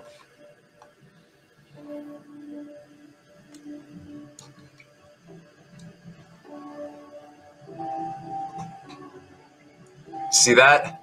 Yeah, that's praxis, guys. Throw your life savings at the banks. So this is what protracted people's war looks like.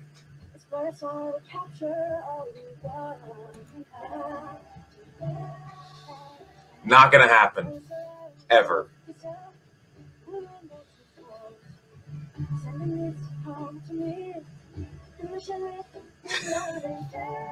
Yeah, and you know, people came to this because they thought like, well, communism sounds like it's not going to work, so I want something else, and then they construct like the least likely possible scenario possible. No violence. There was complete destruction of the global economy with no violence. Oh, yes. Right. No violence. Violence is wrong. Do not go out there and seize the means of production by force. You must peacefully give all of your life savings onto the capitalist class. Peacefully. Even the police didn't use violence. The police were just chilling. They were just standing there while people were throwing money at them. Most strippers don't see that kind of action. Shit, man.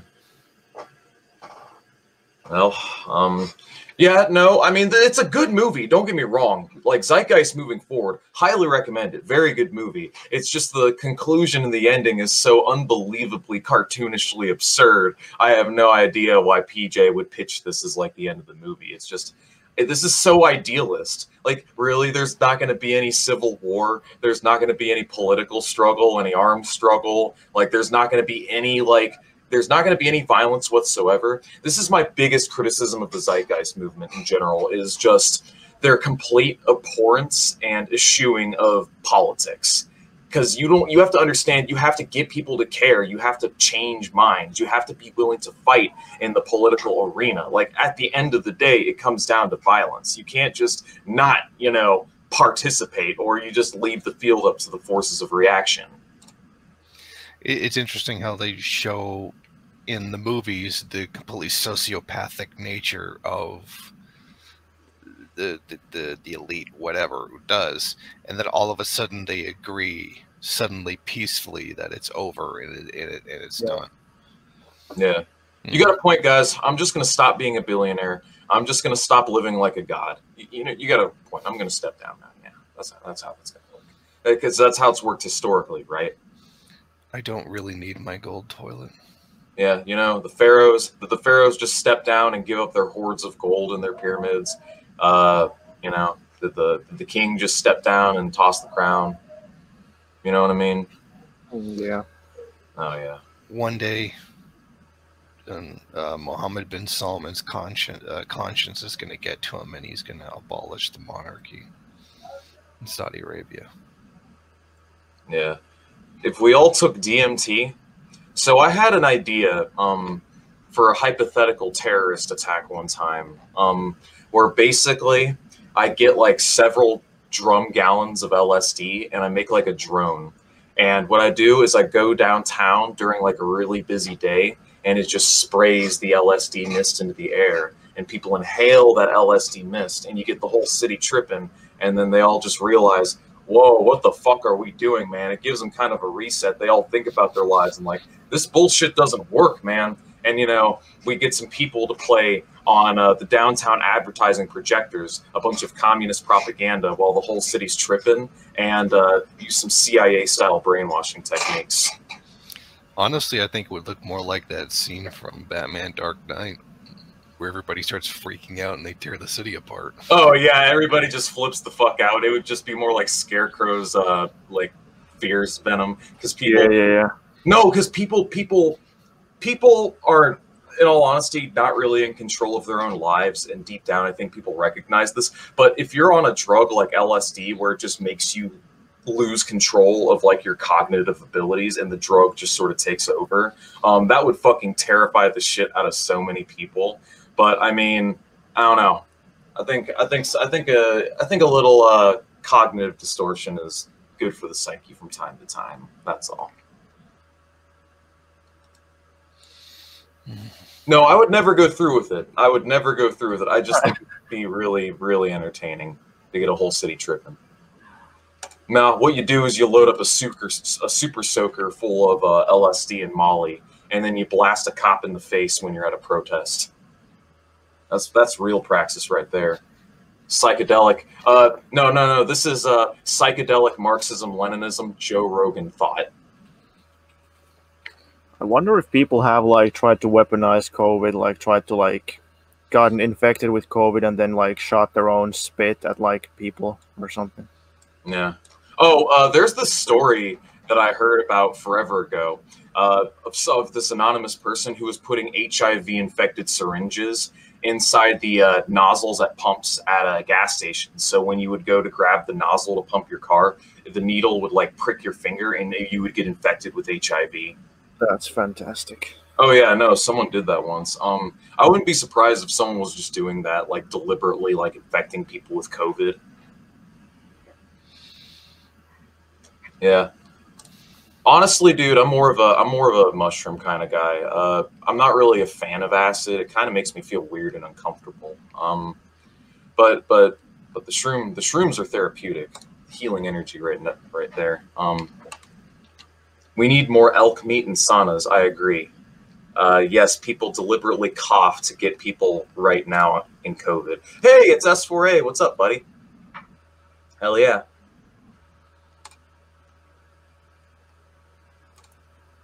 Psychedelics can open your mind, but they also make you put too much faith in the superstructure. I mean, yeah, this is my counter argument to that. Like, I'll play devil's advocate. Like, there already was a time when people did tons of drugs and like LSD and psychedelics, and they became hippies, and they, you know, it didn't really amount to anything. Like, the Frankfurt School revisionists were saying like the hippies are the new vanguard and stuff, but you know that didn't really pan out. Well, the issue is like the old left got obliterated and a new left was like propped up and manufactured. And I believe that's part of where it came from. And I don't think the new left was totally ineffective because, hey, they helped bring an end to the Vietnam War. I mean, it's not much, but it's something. And bear in mind that all these drugs got criminalized in the 70s, and a lot of these activist leaders also got arrested.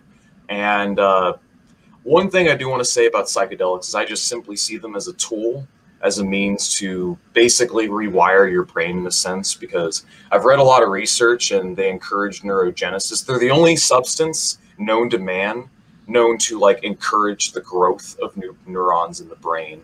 And I think it's good because it can change people's perspective on things, and it can even be therapeutic at times. I mean, throughout some of my uses, I wouldn't say I've really had like major breakthroughs on it, but it's definitely helped with like anxiety and depression issues I've been having lately, because just not seeing any of my friends and family and working so many goddamn hours. I just felt like yesterday I just sort of needed like a psychedelic reset, which is why I took them. Oh yeah, acid communism is a bad thing, but a lot of hippies were middle class. That's more of the issue here, I think. Psychedelics did help me become a socialist, but it wasn't immediate. LSD only got criminalized after Timothy Wary vowed to use them to crash the gates of the establishment, turned into a mass movement of sorts. I mean, didn't Charles Manson use LSD to indoctrinate people into his cult? Probably. Yeah, I'm pretty sure the cults of Manson, like they had you drink the Kool-Aid, but not the deadly Jim Jones Kool-Aid, but the Charles Manson Kool-Aid. You drink it and you trip and you basically get brainwashed. Yeah, a lot of brainwashing techniques and religious like practices and drugs are, you know, they produce similar effects in people. Yeah, psychedelics help break addiction. Talking psychedelics as, yeah, oh yeah, no, psychedelics are not habit forming. You can't get addicted to them. In fact, it's quite the opposite. If you try taking them every single day, your tolerance will build very rapidly and they just won't work anymore. So it's one of those things that in order to really get the full effects of, you literally have to wait weeks between uses in order to, you know, get that. It doesn't work like that. Yeah, like I said, I just see it as a tool. I mean, neither good nor bad. And yeah, that's pretty much it. It's just a tool, and it's something that I'm just playing with right now. While I don't think most would become a communist after a joint, I'd say it would make you at least left leaning over time. Of course, some people will say right wing, but whatever. In all honesty, yeah, that's why I think there's value in it, because it gets people to question not just themselves, but everything around them. It gets people to think more deeply about stuff. And honestly, I'll take the hippies, for all their flaws and shortcomings, over just a boring ass, middle class that doesn't really want to go out there and shake things up. I think sure. Or it's just the thing with the hippies was that they were a kind of a spontaneous movement instead of trying to organize into some kind of a real political movement. Yeah, I mean, it was really just the spontaneity of the masses more than it was anything more than it was like an actual vanguard or movement. I mean, a lot of orgs it's like a sign of alienation for sure. They thought society sucks. They were like, fuck this, we want to completely be out of society and say reject every aspect of it. Yeah, I can sort of relate to that, but Yeah. Someone's asking about alcoholism, or alcohol. Hold on. What about as far as I know, alcohol is literally poison. So I mean, you won't sure you can drink wine and you won't die, but your liver doesn't like it. I know there's some studies funded by beer and alcohol companies that say oh yeah, drinking a little bit is good for you, but I mean, besides that, I don't know. Yeah, I want to address this. Yeah, no. Long story short, oh man, get S4A in. I'm down for that. Yo, I'm gonna message S4A and give him the link to the StreamYard here. Whoa, hold on a second. Let's get S4A in. Hell yeah.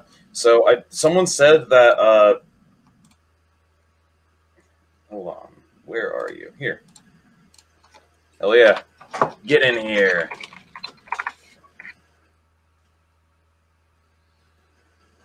Yeah, no, so my thoughts on alcohol are people are asking about other drugs too, so this is a good time to turn this into a drug stream.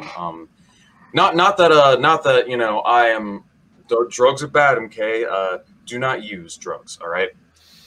But if you will use drugs, listen to me because I know a lot about them. So when it comes to alcohol, it's actually probably the worst drug you can take. It's very addictive, very destructive. Not just to oneself, but to property, to other human beings. It destroys your ability to drive. It kills brain cells, depletes your body of nutrients. And for what? Just so you can feel relaxed and buzzed for a little while. I personally don't think it's worth it. I've scaled back my alcohol consumption considerably to once a week. I used to do it every single day because after I stopped going to MMA because the gym shut down, I got depressed and I didn't really have anything to do. So I started drinking to cope with depression. And, oh, here we go. S4A's here. I'm here. Yes, you are. What's up, comrade? Hey, nice to be on the stream. Hell yeah.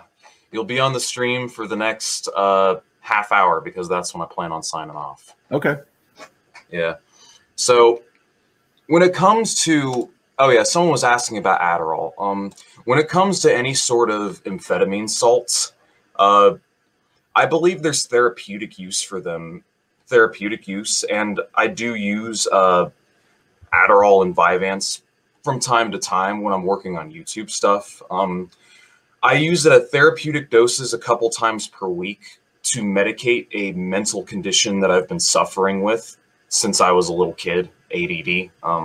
I just struggled like a motherfucker to get through school. And yeah, that's pretty much it.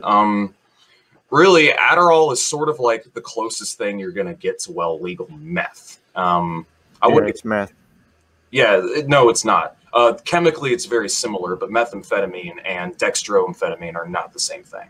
Well, okay. I mean, I know very little about this, but I've just heard some people who used meth saying that it just takes, you you take it in a different form, but basically it has the same effect. Yeah, the difference is that methamphetamine gets into your brain a lot quicker, and it saturates it with dopamine a lot quicker than like Adderall or Vyvanse does. So the high is a lot more intense, and the onset is a lot more rapid. And as a consequence, it's also a lot more addictive. It's a lot more destructive. It can destroy your life, but honestly, it's another one of those things in moderation, therapeutic doses. I personally don't have a problem with it. I mean, a drug. I mean, if you have ADD, like then if you have ADD and you get prescribed something, then yeah, you probably need it. It probably serves a purpose, but I would advise against recreational Adderall or something. Yeah, I wouldn't recommend it because at high doses, like using it recreationally, it will the long-term effects, it will destroy your psychology. It'll just turn you into a paranoid schizophrenic mess. The short-term effects will also turn you into a paranoid schizophrenic mess, and all you care about is getting high. And here's the scary part about meth is like the crash and the side effects of meth are very similar to MDMA. Like, you guys know what Molly is, Molly ecstasy? Sure. Yeah. So that's because methamphetamine is part of the MDMA chain. So I've noticed that when I was on MDMA, the side effects and the crash were very similar. But I mean, they're not exactly the same. But when I was on MDMA, I noticed I felt a really bad crash the other day. But the difference is I didn't crave MDMA. With methamphetamine, if you take it, the next day you'll crash and you're going to feel so bad. The crash is even worse. But the difference is that when you crash on meth, one of the only things to alleviate the crash is taking more meth, and you're going to crave more methamphetamine. So this is the reason why it's extremely addictive and why I wouldn't really recommend it. If you're going to use a nervous system stimulant to treat your lack of ability to focus on topics for a long period of time, or as a performance enhancer, I would recommend that you stick with like Adderall or Vyvanse, something that's more mild but pretty much has the same effects. And that's all I had to say about that. Sorry to suck all the air out of the room. What do you have to say, S4A? Yeah, I mean, I think as a general rule, drugs are bad. Like, I'll just throw that out there. That said, I mean, I've certainly, trying to think, caught me off guard, trying to think of like how to summarize my thoughts on this topic, because it's something I've given a lot of thought to over the years.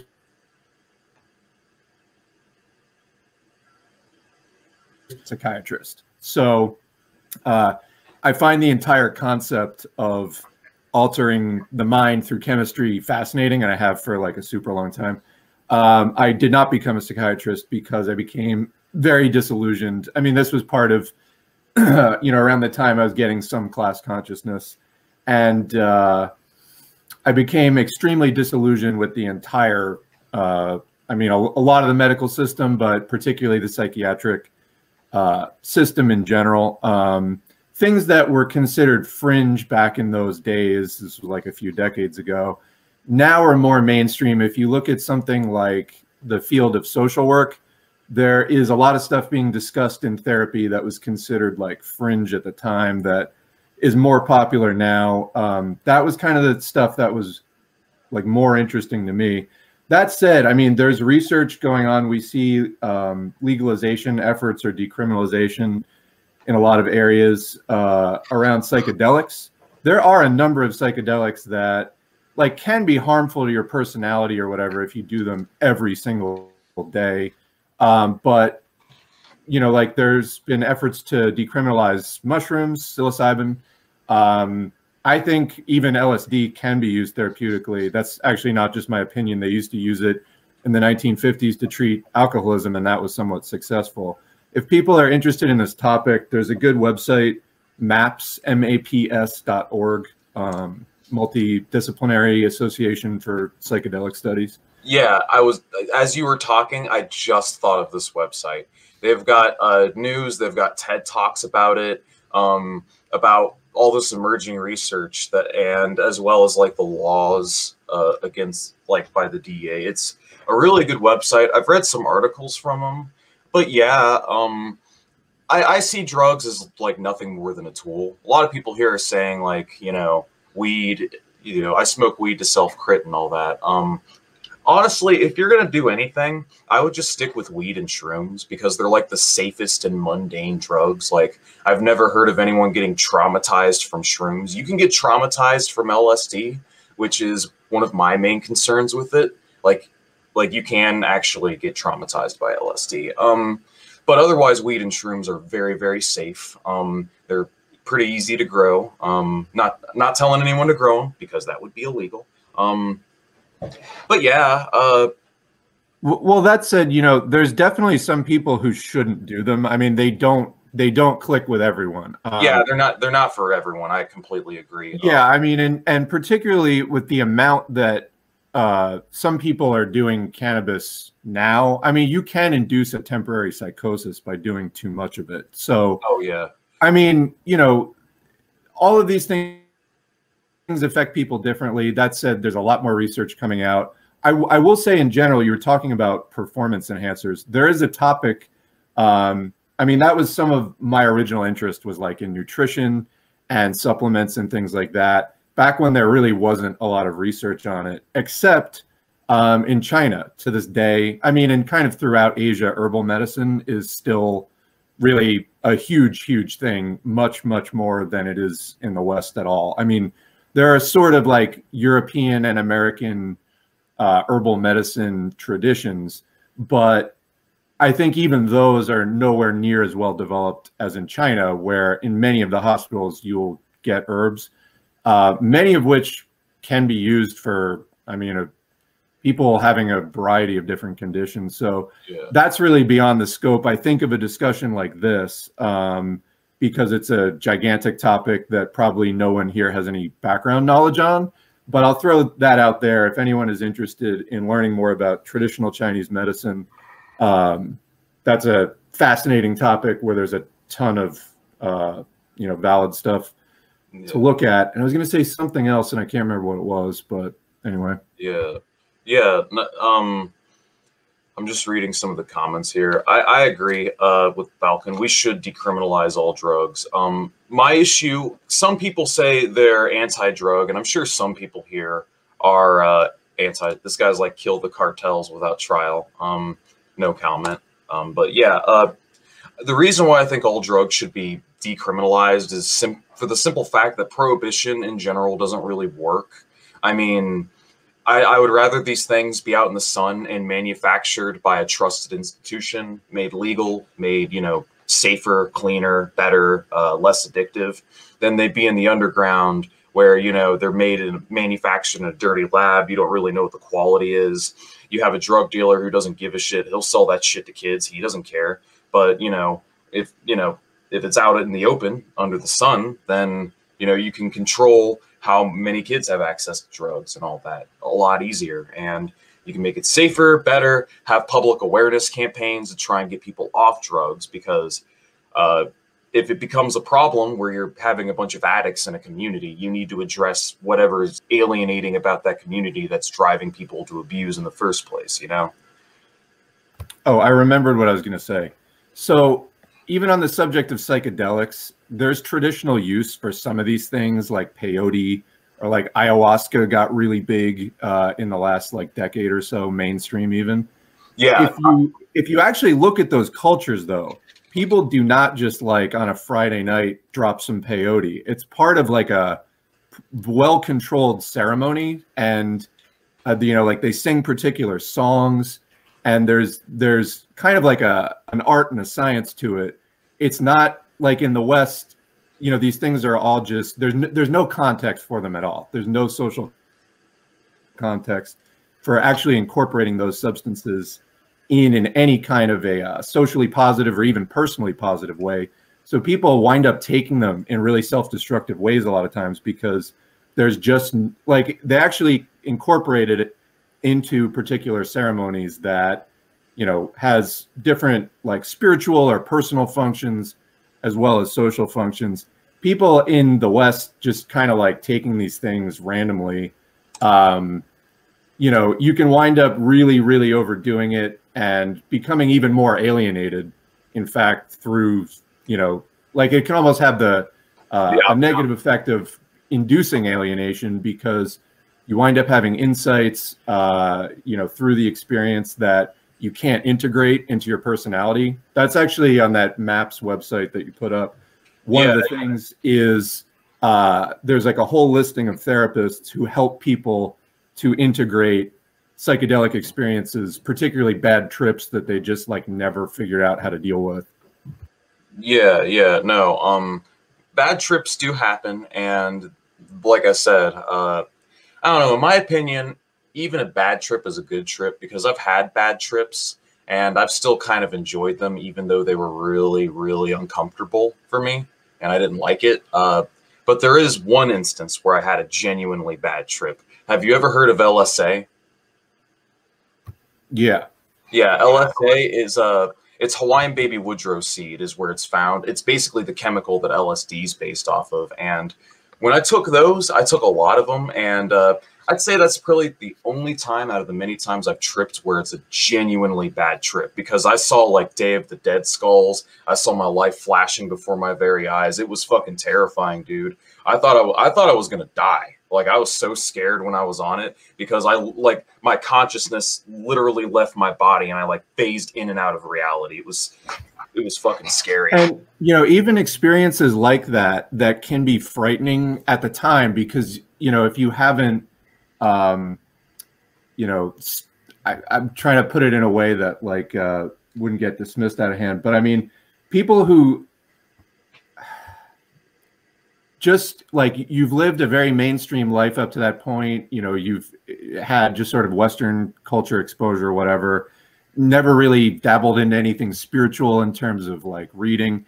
You have an experience like that, it can be terrifying. If you had somebody, like I said, in a ceremony that was actually talking to you and helping you to understand the visions, they can actually be very transformative for you. But that's part of it. Like, I assume you were probably, you know, maybe taking it alone or something like that. And maybe, you know, I mentioned Timothy Leary in the comments, which is when LSD got, it was originally legal. It was after Timothy Leary said, you know, we're going to turn this into a mass movement and change society, you know, using this drug and the way that it can transform people's consciousness. That's when they made it illegal. And of course, the drug war was very much intended to lock up radical, particularly people of color, you know, and that all that kind of thinking came in the 70s, right after the wild and crazy 60s. But anyway, that was part of my point about psychedelics. They can be really, really powerful, even the frightening experiences. But if you don't have, I mean, there's you can even get jobs now being a trip sitter, like counseling people through that experience. But you know, taking these things in the abstract can be like super scary and even damaging. So, not to change topics, but apparently someone called the Falcon General wants on. Oh yeah, Bob Avakian, not a fan. He's a grifter cultist. Not a fan of him. I don't like him. But anyways, yeah, no. Let's get the Falcon General on. Where's he at? How do I get him on? I need him. How do I get the Falcon General on? You know what? Fuck it. I'll just post the StreamYard link in the description, and if he wants on, he can just copy and paste and get in there. Only the Falcon General will be allowed on. If I see anyone who's not the Falcon General, I will kick you out. Sorry, I only got 15 minutes left to do this. But anyway, on the subject of Bob Avakian, it's like if Trotskyism wasn't bad enough, it's like Bob Avakian's trying to take it to the next level, I feel like. Yeah, boy, the issues with Bob Avakian. Well, one, he backed Biden. That's it. You're done. You backed a right-wing bourgeois party. You're done. You're through. But even before that, his it's a club. It's a cult. That's all it is. It's just a cult. You know? There's not really much I have to say besides that. His followers worship him, and, you know, they just fucking love him. Falcon General. Yay, I'm on. You are now the 5th person on the stream. What's Oh. going on, comrade? Fuck yeah. Hey guys. Shit, I'm excited. Yeah, welcome, welcome. No, the more the merrier. How's it going, man? Oh, good. I just got a new phone, so my old channel I cannot access anymore, so I'm gonna make a new channel now. Oh, good to hear, good to hear. You run a channel? Yeah. Yeah, I run a new channel now. Oh, cool. Yeah, apparently you were on S4A, weren't you? Yeah. Oh, cool, cool. Well, welcome aboard, welcome aboard. Do you have any input? Finbol, Jason, do you have any input? I know this discussion has probably been boring for the last 30 minutes because you guys don't do drugs. So if you want to drop out, you can. You can stay if you want. I don't want you to, you know, feel like you're excluded from the discussion. Yeah, I mean, I can't really contribute anything to a discussion on drugs. Yeah. I mean, another Falcon General has appeared. No, that's the must be the other channel. Hey, there's 2 of you now. Oh, sorry. Damn. Sorry. Yeah, we're Something I just accidentally did. No, you're good. Oh god. I'm so confused. There's 2 of you. Alright. Yeah. So I heard we were talking about drugs. You know it. I mean, do you have anything you wanted to say? I mean, how old are you? 14. Oh yeah, you wait until you're 18 before you even think of playing with anything, dude. You are way too young. I'm not gonna play. I don't play with drugs. I don't. Yeah, if you even decide I'm gonna to like wait until I'm like the right age to basically use marijuana. Yeah, I'm gonna drop out of the call real quick. I will be right. Wait, let me check the chat. Hey. Jason's about to drop some. Let me check. Well, regarding Avakian, like he calls his thing like a new synthesis or something. Like, what's the actual substance of it? I'm not actually sure. My understanding was it was some sort of offshoot of Maoism. But beyond that, he has such a bad rap. Like, I haven't even bothered to get into the substance. I can pull it up. Wait, what? Bob Avakian, I think he's out of California, pulling it up now.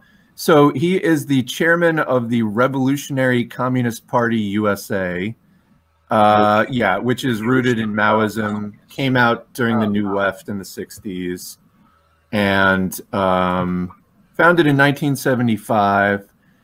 But, oh, okay, and then it's notable for coalition groups like World Can't Wait, Refuse Fascism. I think that is one of the like most prominent ones today is Refuse Fascism. They were doing some like protest work during the Trump years under that. I remember World Can't Wait back from like the George W. Bush years.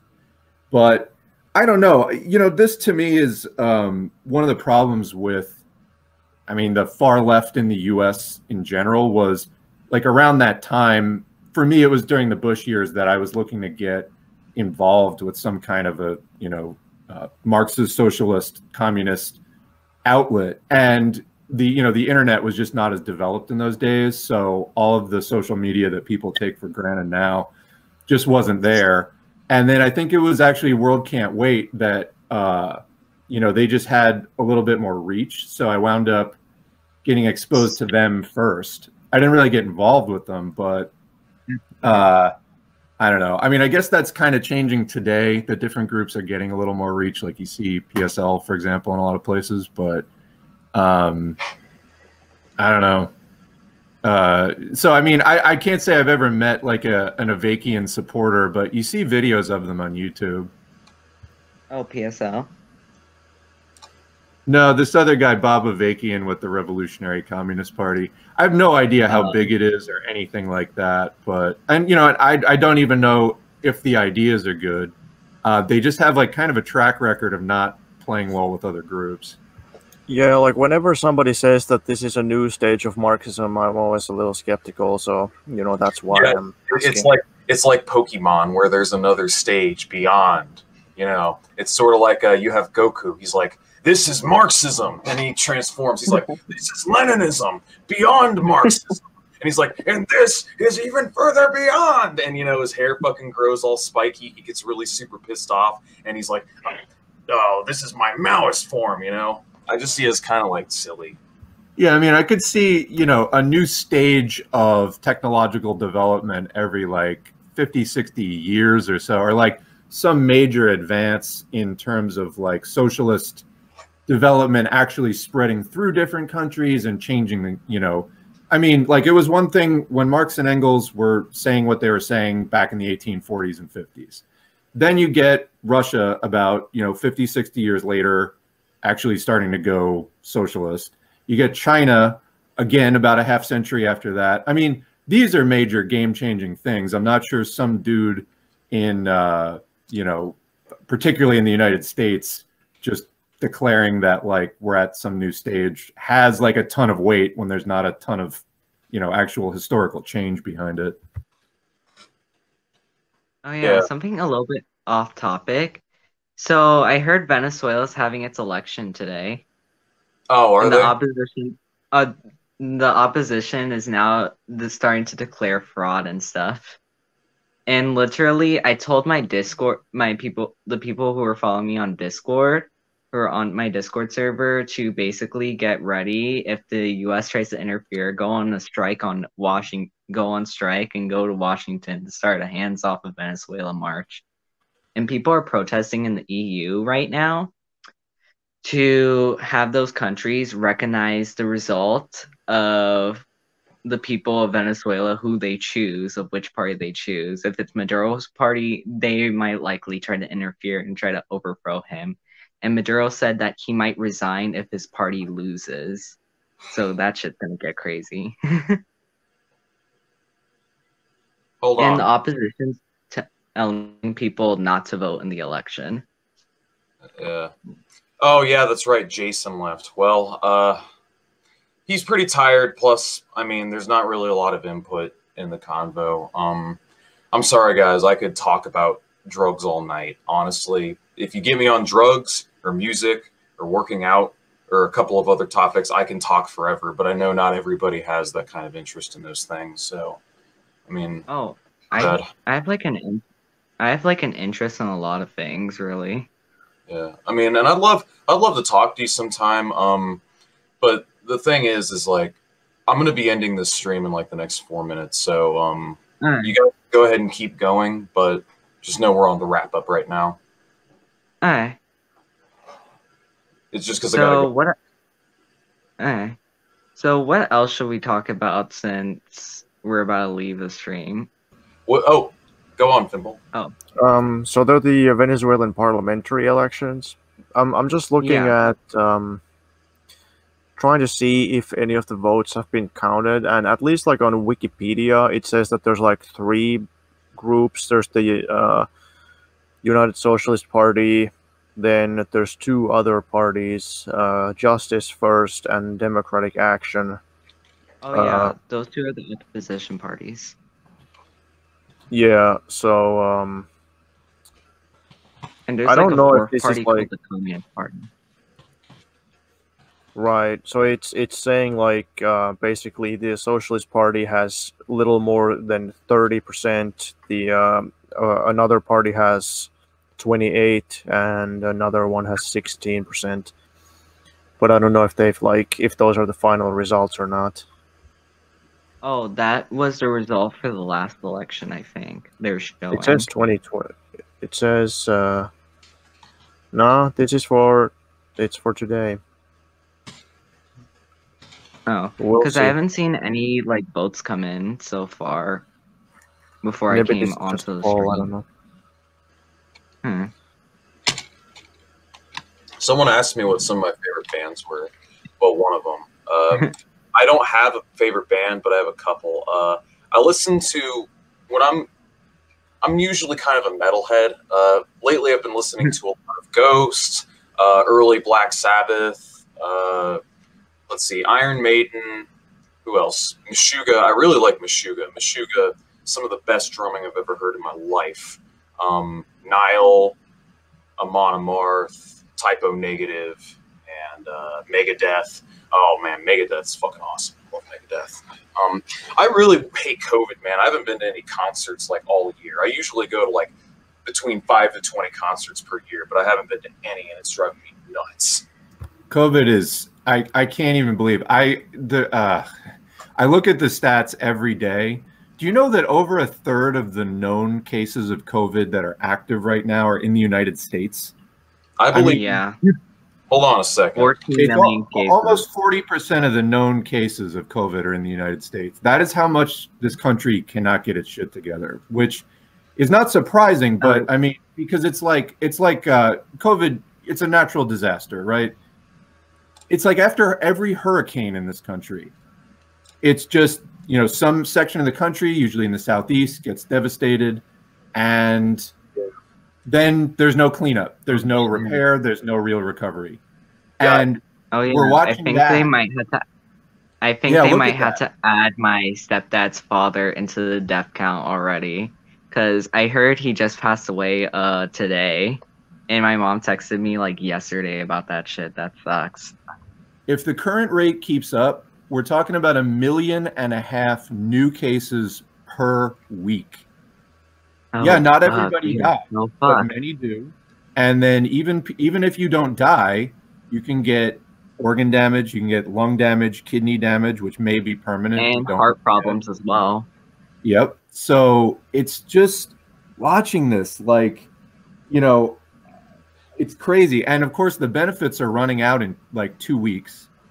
And they're going to have to extend them. I've been thinking a lot. I'm thinking that the Congress is like, Biden's probably going to do an executive order, and he's probably going to do like an extension on the moratoriums, or at least on a state level, they're going to extend the moratoriums, because the civil unrest that will erupt from millions of evictions will rip this country apart. So I think they're just going to continuously extend the moratoriums indefinitely. But yeah, look, holy shit, 230,000 new cases in a day. God damn. Oh, shit. As well as if the Democrats win the Georgia Senate runoffs, both of them, they might get the majority in the Senate, but only with Kamala Harris as the tiebreaker. And they might be able to pass like some stuff into law, but not through executive order. They would have to get all 50 of the Democrats to basically. Yeah, that's the problem, though, is they don't want to, because the Democrats, back in August, there was a deal that the Republicans were willing to do, which I don't like either of them. I don't like Republicans, but you have to, like, they do have power right now. So unfortunately, you have to like negotiate with them. There was a deal that Pelosi turned down that was $400 a week. Now, I mean, the previous deal was $600 a week, and they turned it down, and instead everybody got nothing, and that was like 4 months ago. So I remember so crazy watching this. It just doesn't need to be like this. I'm wondering what's going on in Finland. I'm guessing that. Well, you know, everything is like they've banned all public events and gatherings. We still, like, the second wave is gonna hit us. Like, we're getting more, like, hundreds of new cases, but of course it's much less. But the country is smaller too. But like, what they do here is they pretend that this country is so great because they just compare it to the U.S. and the U.S. is like the worst on the planet. So, you know, they just pat themselves on the back like, oh yeah, it's so great. But I mean, it's not great here either. It's just not like as bad as the U.S. or like Brazil or something. Yeah. I'm sorry. Go ahead and get a word in. Oh yeah, like in Brazil, it's like super fucked up what's happening as well because literally their fascist president is like disregarding the whole crisis in general and just acting like a complete idiot where now he even got COVID like I think twice, as well as like since they just had their I also heard this from Mexi, they had their municipal elections and like some socialists like won their city council elections as well. But like Brazil is fucked until 2022 if they get Jair Bolsonaro out. And also the United States is also fucked. Ugh. Yeah, I will say one thing about the U.S. right now is I mean, obviously the US just elected Biden. I see like no love for him at all outside of like Yeah. hardcore Democratic Party people. Like, Or blue MAGA. You know, yeah, like have you ever heard the phrase blue MAGA? yeah. I mean, and they literally made blue like MAGA hats like this week. But I mean, the positive thing for me, you know, actually, I think the last time I was on with you, fellow traveler, I was talking about how you know, the idea of like switching to Biden gave me more anxiety than continuity with Trump, even though Trump was terrible. I got to say, I'm heartened somewhat in that I don't see anyone really buying into Joe Biden. It seems to me like after the fact, after the election, like people just really wanted Trump out, but they're not actually expecting anything different from Biden, which I guess under the circumstances, like my concern was just we're going to go back to 2008, 2009, where there'd be this long honeymoon period like with Obama. But now it seems like even Obama, his legacy is getting destroyed, which is, I think, great news as far as just attacking this like mirage of like left liberalism that is obviously a barrier to, you know, socialist organizing. Yeah, so I have some final thoughts before the wrap up. What I will say is people voted against Trump. They weren't voting for Biden, or at least that was the rationale that was instilled in millions of Americans. In general, all in all, people just wanted Trump out, and they're in for a rude awakening when they realize that all the problems going on right now are just going to continue to transpire after Trump. Because, I mean, the president, for all intents and purposes, doesn't really have that much control. Like, they have control, but not that much control in which the way society actually operates, you know? So I think what's going to... I just think... I totally forgot what I was going to say. I hate it when that happens. Well, tell you what, let's go ahead and wrap things up here.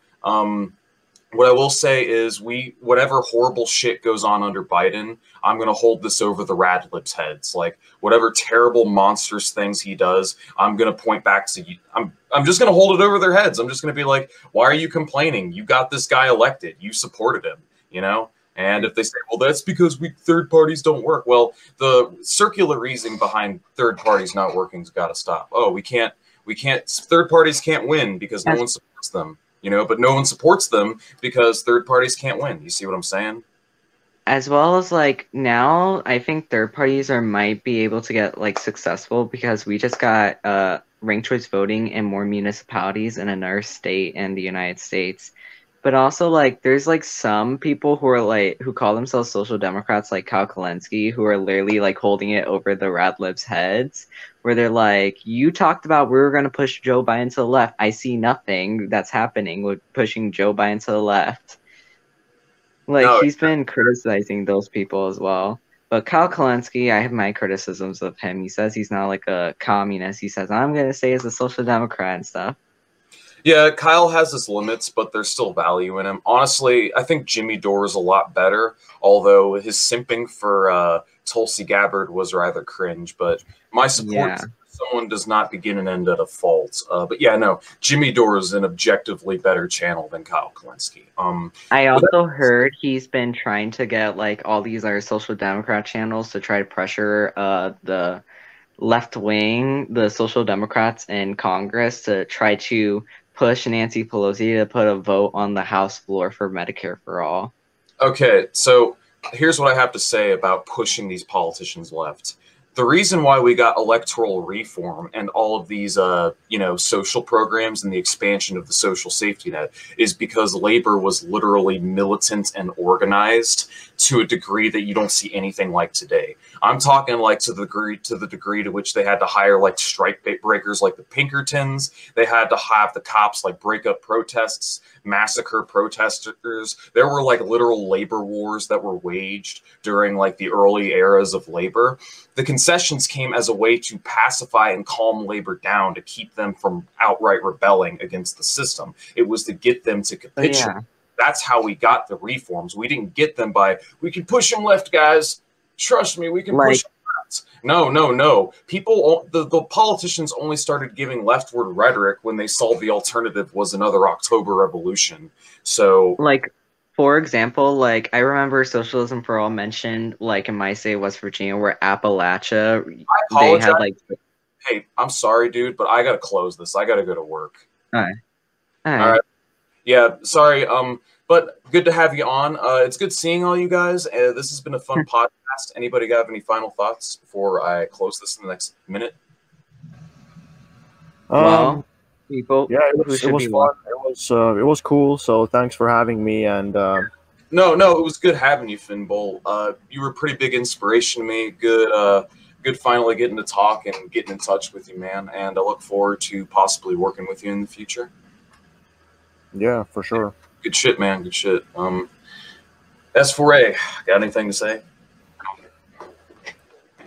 Yeah, nice to stop by. I saw you pop up on the front page of YouTube. Drop by the comments. Next thing I know, I'm on stream. So, yeah, that was good. I mean, COVID is the main thing I'm thinking about right now. Like you said, the eviction moratorium is coming up. I mean, there is such a the fact that they haven't passed any stimulus yet, to me, like aside from just the harm that is going to wind up happening to people, it's such a clear indicator that no one up there gives the remotest shit, and they don't even care about keeping up the appearance that they do. Pelosi did that news conference the other day where she was like, "I'm very happy with where we're at right now." Yeah, people gotta hang in there. The second Nancy Pelosi got revoted to Speaker to the House should have been the second that, like, the Justice Democrats, the Democrats as a party should have been done after that. Okay, and you're done, Yeah. I really hope,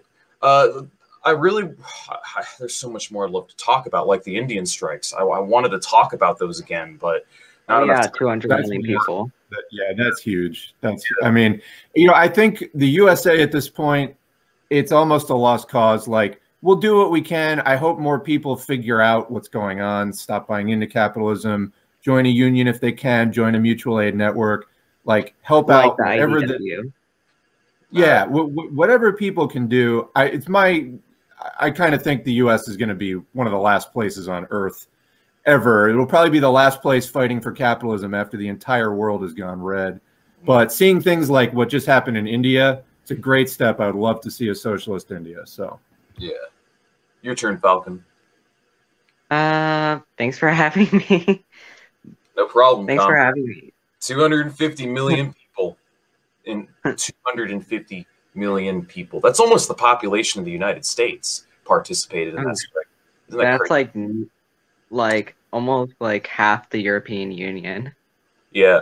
Thanks for having me. It's like the first time we ever met. Oh yeah, hit me up on Discord, dude. But yeah, Finbull S4A. If you guys haven't talked about the Indian strikes, I'd recommend you guys look into it.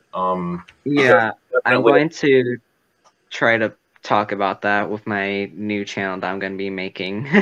Yeah, good. Anyways, good luck.